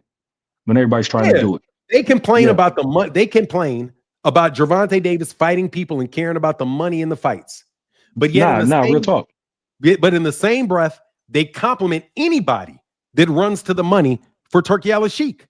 So can Gervonta run to it's not okay to run to Al Heyman for money. But you have to run to Turkey for money. That's what they're saying. If Gervonta Davis fights and he's like, man, I'm doing big gates, I'm doing big pay-per-views, I'm making a ton of money, it ain't broke, why fix it? No, you have to do it for the greatness of boxing. This is terrible. Yeah. But Shakur says, hey, man, and I like Shakur. Yeah, man, I got to chase this bag. Yeah, I want that fight with Gervonta. Yeah, I do, but it's not happening next because, hey, man, I got to chase this bag. They got no problem with Shakur Stevenson chasing the bag with Eddie Hearn and Turkey Al-Sheikh. They have no problem with Devin chasing the bag to any and everybody he signs with. And that's why for me, I keep the same energy. It's like I said, I like boxing, and I like the business of boxing when these young folks get to change their lives with their craft.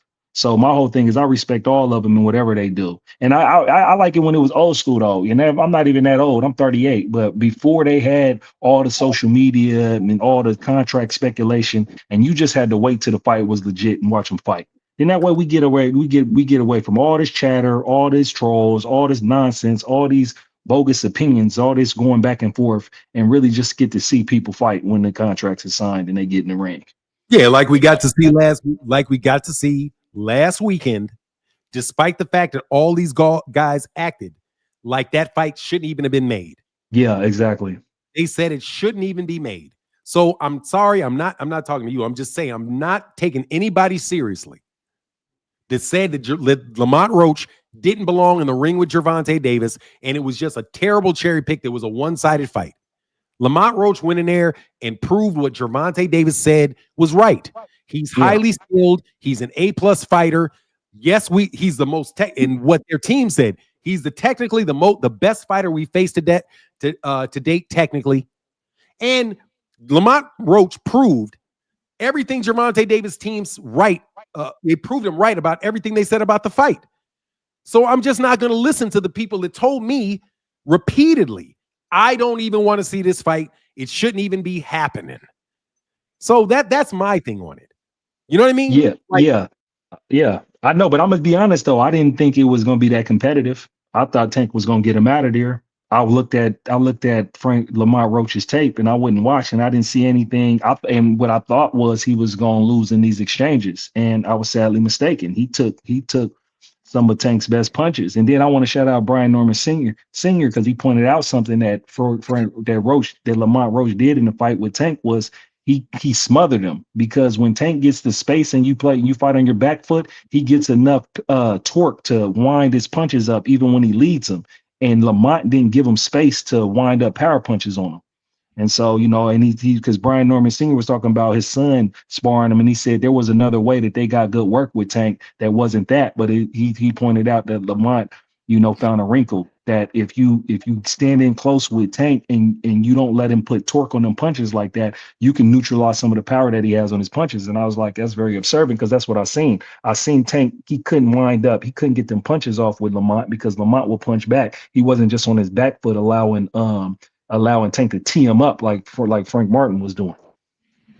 Yes, sir. Hey, I got a caller right behind you, bro. Thank you, Blaze. All right, thanks, bro. Appreciate it. Man. Big Dog Hater, what's up? What's up, Fanon? So Chilling, I left a very important super chat in your on your in your chat, but I just wanted to say, you can read it and I can explain it. I did some research on the grease that got into Tank's eyes. The grease is from Soviet Union Chemical Warfare Department. One of the most dangerous substances on Earth. I feel sorry for Tank. So sad. Yeah, go ahead. Okay. Yeah, so um that chemical is actually banned in like 245 countries. Um and they use the chemical also in nuclear weapons and and they use some of the chemical which is very highly volatile and for rockets and stuff like that. Yeah, Um I don't know he had how I rocket. don't know He had how rocket fuel grease. He had rocket. rocket fuel, yeah. He had Yeah, I fuel. don't know He how had it got fuel into in the hair his grease, but I can understand where tank is coming from. If that got into my eyes, oh my God, I couldn't go to work for like a week. But Tank got rid of it in one round.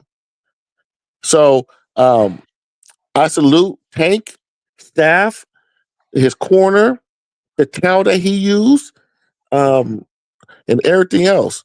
I just want to say to all the Tank maniacs, I'm sorry to you guys because the hair grease was deadly.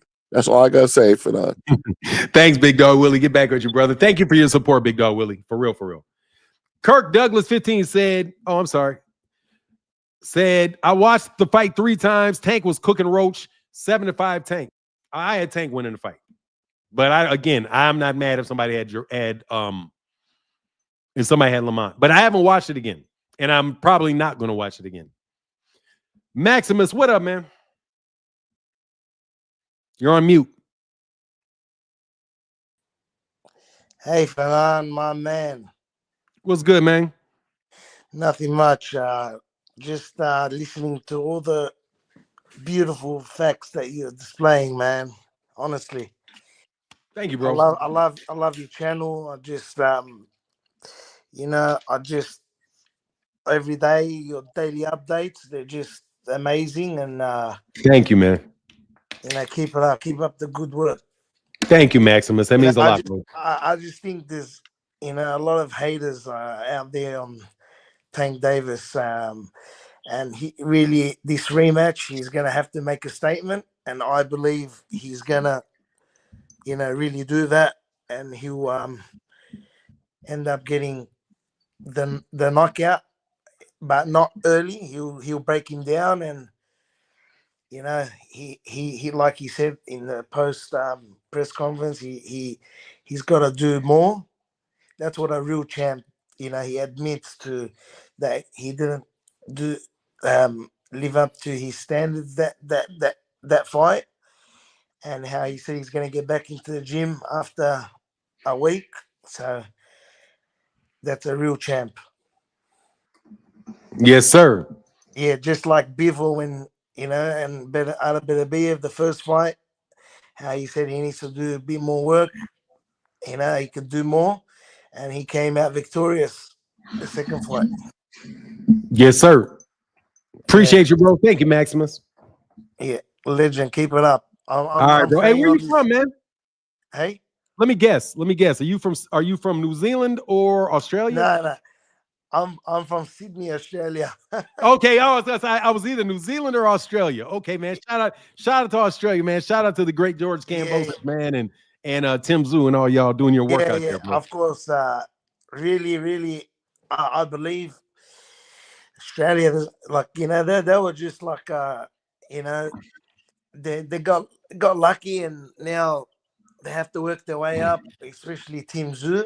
But I'm a great fan of his. And yeah, I just thought I didn't agree with the couple of fights he fought, like against Fandora. I believe right. they rushed it. They should have waited. And the background, that was, that guy was devastating. Yeah, it was unfortunate for Tim Zoo because I think Tim Zoo was going to beat Fandora if that cut didn't happen. I know he was he really didn't give up all that. He threw, man. Tim Zoo a real deal, man. He got a lot of heart, man. He got a lot of heart, and he fights cats. I rocks with Tim Zoo, man. Of course, and the fight that he's coming up soon, he has to really win it. Otherwise, if he doesn't, then he's not going to be as recognizable. It's going to be hard for him to bounce back again. Yeah, I want to see him fight Virgil Ortiz. That's what I want to see. Yeah. I really wanted to see that as well. But I thought the Virgil, I feel like, Virgil Ortiz and Madrimov, Medvedev wasn't on his game as much, like compared to when he coming off the defeat from Terence Bud Crawford. I thought Yeah. he'd actually come out even better and stronger against Virgil Ortiz, but looked like he he was off, to be honest. Yes, sir. Hey, I got a guy right behind you, Maximus. Sorry, legend. No worries, man. Much love to you, bro. Shout out to you, man. Come back up, man, when we got the Australian fights, man. I do no joke, man. Of You guys course, are man. doing really well down there in I love all the Australia. talent from your end, man. From America. Like, we didn't have much here in Australia, Sydney. Like, it's all on your end. I love Man, they got the talent. yeah, they got. I mean, when you're in Baltimore and DC, Michigan, you got serious, man. You got the pick of incredible athletes. Yeah, Like, of course. and those guys are real athletes, bro. But they're not big enough to fight. They're really not big enough to play the other sports. So I think what you have happen in Baltimore and DC, the smaller guys really have opportunities to make a lot of money in boxing, and because they're such great athletes, that they're going to do well, and they're very technically sound because they got a lot of world championship experience in the cities that they're from. You know what I mean? Yeah, So, and they're for sure. trained to be pro fighters too. They're not like Lamont Roach wasn't trained to be an amateur. He's trained to be a pro. But let me get back with you, bro. I'm gonna get this a call to repentance in Curly J. Yeah, legend. All right, man. Get back, Keep it bro. up. I'm listening all the way. Thank you, man. I appreciate that. It means a lot, man. Thank you. Of course, 100%. All right, bro. Curly, what up, man? OG for nine. What it do, baby? Chilling, man. Happy for DC. You know, DC's like my third home, so I'm happy that DC got two champions now, man. You got Lamont. Well, Lamont Roach was already a champion, and then you got Gary Antoine. Yeah, we got So Gary. y'all doing We so got DC, Gary. just like I was talking about Australia doing their thing. DC doing their thing, man. Jalil up next too. Yeah. Oh yeah, Jalil Hacker's up next too. Yep. And that boy Scooter will be up there soon. Is that Scooter? He gonna get another belt, and then you got he's from Philly. Are you talking about Nah, the Derek Scooter dude? from Derek? Scooter Davis. They got the first Scooter round Davis. knockout on the prelims. Yeah. That's the dude, Derek. Yeah, Derek Davis. Derek Davis. Yeah. He can fight, man. So yeah, Derek Davis, he's coming up. That's what's up. Yeah. Now I just, man, this is a big thing for the inner city because two African Americans from the inner city of Chicago, of Baltimore and DC, Yes, sir. just did records in another inner city. You know what I'm saying? So Yes, it's sir. all for Chicago, Detroit. We gonna do our thing, man. It's a big thing for us because we learn, like you yourself coming from the inner city, you know what it is to make it out. Yeah, I didn't grow up. My family in the inner city, man. We, Well, Chicago, family, the family ran it from the suburbs, bro. Yeah. Hey, just like you know how y'all be moving into Upper Marlboro. but still be out there in Ward 8. Yeah. Hey, we all do it. We all got family out know what there. it is. You get out of there, bro. You get out of there, dog. My people, I was the one. We got out basically when I was born. Yeah. You don't want to stay there. You work to get out of there, bro. Yeah, you work to get out. You know what I'm saying? Man, I got a good cousin, bro. That got this dude. One of my favorite cousins, bro. Dude, I ain't gonna give his name, man, but Cass know him, bro. Okay. But he did like I want to say, man, he went to like a triple homicide or some shit. Like, like those are the dudes like where I grew up because I was born in Wichita. So like the neighborhood that I grew up in Wichita, my cousins that live in Wichita, big jail time. You know what I'm saying? Big jail time over there, dog. So my parents like, nah, we getting you up out of here, man. Yeah. It's no point, man. It's all about, man, making the right decisions, man. That's all it is in life, man. That's all we want to do. But other than that, I just think for this rematch, I'm excited for it. Whenever it happens, like I said, I was breaking up yesterday. I just feel Barry Hunter in the corner is just not the best thing for Tank in his career, based on Adrian Broner, Lamont Peterson, and I seen what he did. The instructions, the lack of instructions that he gives in the corner is. Oh, Barry Hunter. Yeah. You know what's funny, man? I will tell you this, bro, because I don't really like to do it because but yeah, man, there's a lot of cats I talked to out of Baltimore that were like really not happy with Barry Hunter, bro, during that fight. Like really not happy with Barry Hunter during that fight. Yeah, my own father kind of felt as though like Barry like turned it down a notch. Yeah, basically what this is just to tell you what I heard. I heard that there were people around there that really didn't like that pick because they're like, that's a DC guy. And you get a DC guy. We don't care how long we get along, man. He's a DC guy. So you don't know if the game plan was given up. You don't know that's what I'm like. A lot of people are doing that type of that type of speculation about Barry. And it's unfortunate, bro, that that you make that type of change and then somebody like that has to get the grunt of it. But there is a lot of underlying stuff about Barry Hunter, man. And I only brought it up because you brought it up. Yeah, nah, for sure. And it's all valid. Everybody's valid to their own opinion, of course. Yeah. Like I'm not gonna say he intentionally was doing things, but it's just a habit that I see that he's done with even other fighters. So it's nothing that, like, he's out of a coach to a certain point. That's Yeah, how I I look at mean, I can't speak personally, I can't speak on it. I just know that you're not alone in that particular. You far from alone in that particular feeling. I just don't cover it because it's like, yeah, no, it's not even worth it. I just made it like that's just the only thing that I felt that why people feel as though Tank didn't perform the way they wanted him to perform, as well as the man in front of him, because they was yeah, two men. for sure. It's another man trying to punch you in the face, bro. And that shit don't, and it's not cookie cutter. These dudes be Exactly. taking fights for cookie cutter. Like, Yeah. oh, you put this piece together. It's gonna happen like this. Nah, you got someone's not trying to make you do what you want to Yeah. do as well. Yeah, there was a story in this book. There's this book called Only the Ring is Square, and it was like written by the head matchmaker for Madison Square Garden from I think he was a head matchmaker from the 1940 or maybe the 1940s all the way through the early 1970s. Okay. And when he would put the fights on Madison Square Garden, he said that he always would know who would win the fight based on what they looked like that day. And they said it didn't matter. It doesn't matter if a guy beat a guy 5 times and he beat him easily 5 times. If you go into that locker room and you see what's going on in that locker room and he's not right in that locker room, they say, man, that dude most likely is going to lose that fight. And he told the story of how, like the mob, when the mob ran boxing, how they would not have certain fighters fight.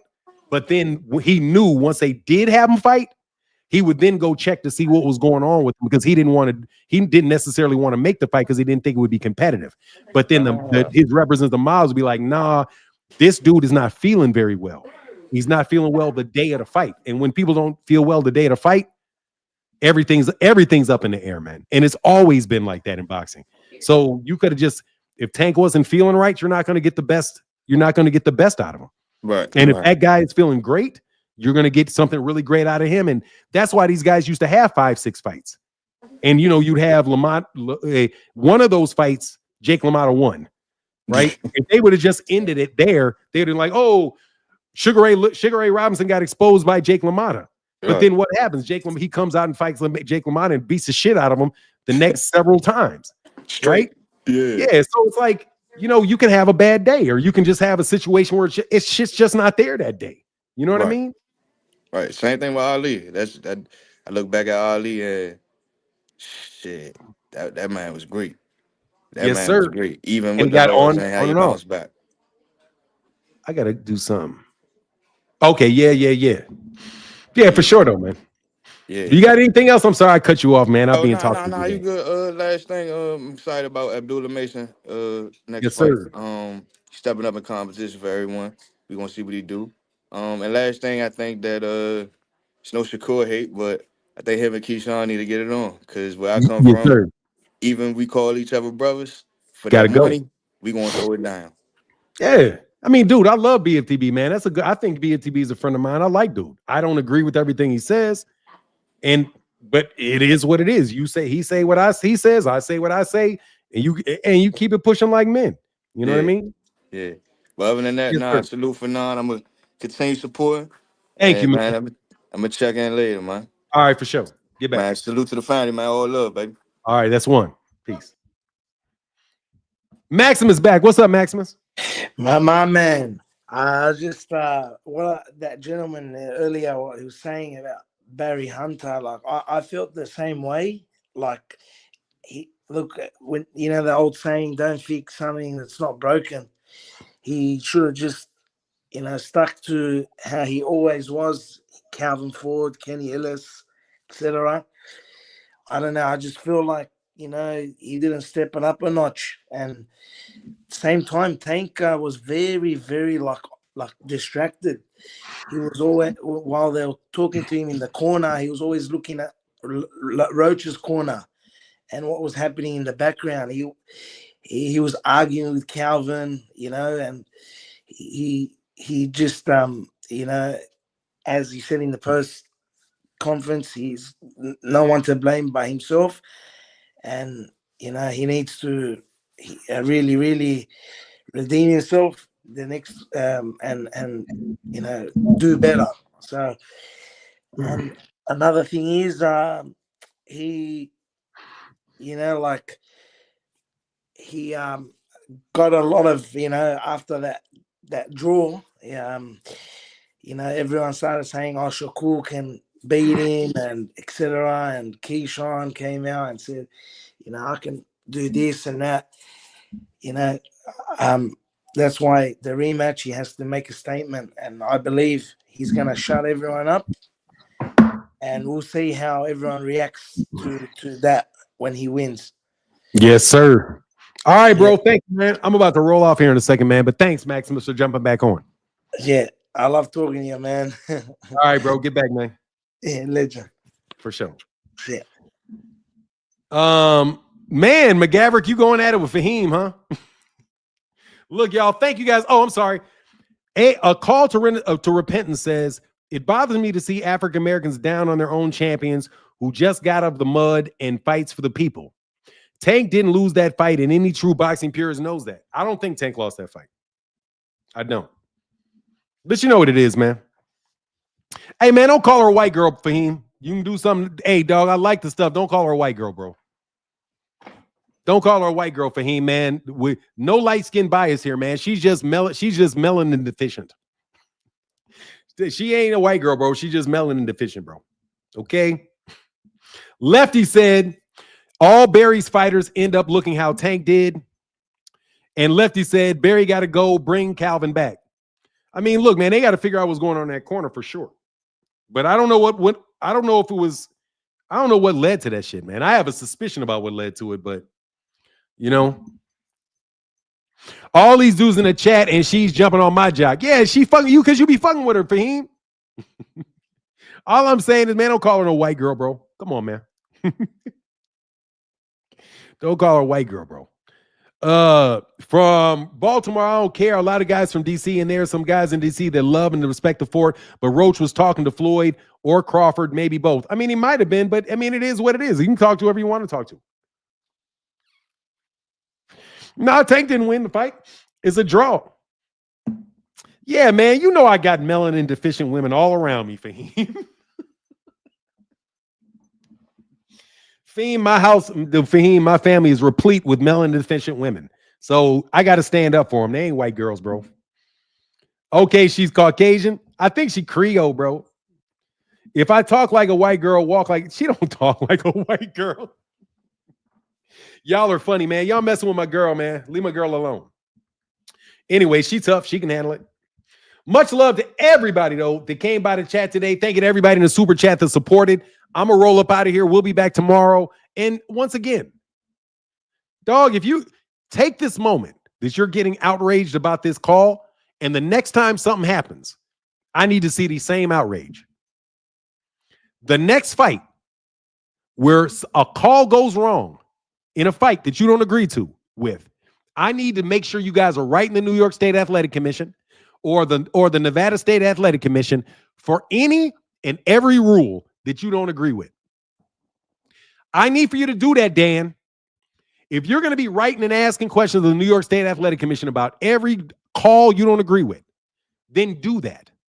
And call the New York State Athletic Commission or whatever the relevant commission is, and do that every time you see something. Because if you don't do it every time, bro, you're being selective, Dan. And I fucks with Dan Rayfield. I do. I fucks with Dan Rayfield. I don't like Mike Coppinger. I don't. Mike Coppinger, I think, is a scumbag. Jet Bernard said, man, bro, how didn't Barry tell him what round it was in the Frank fight? Kenny reminded Tank every round, every second round he was in. You got to get used to working with people, I guess.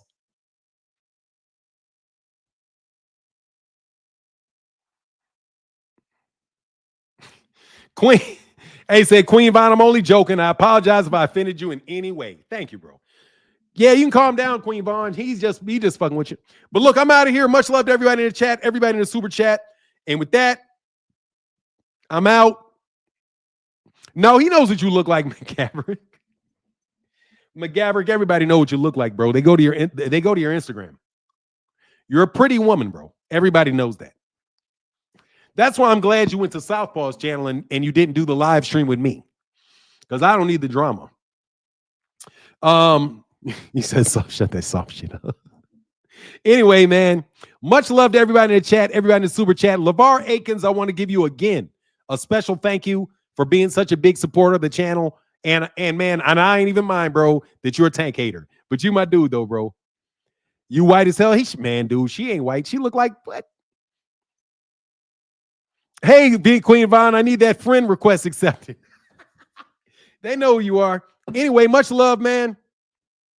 Your Instagram's private? Oh, I didn't know your Instagram's private.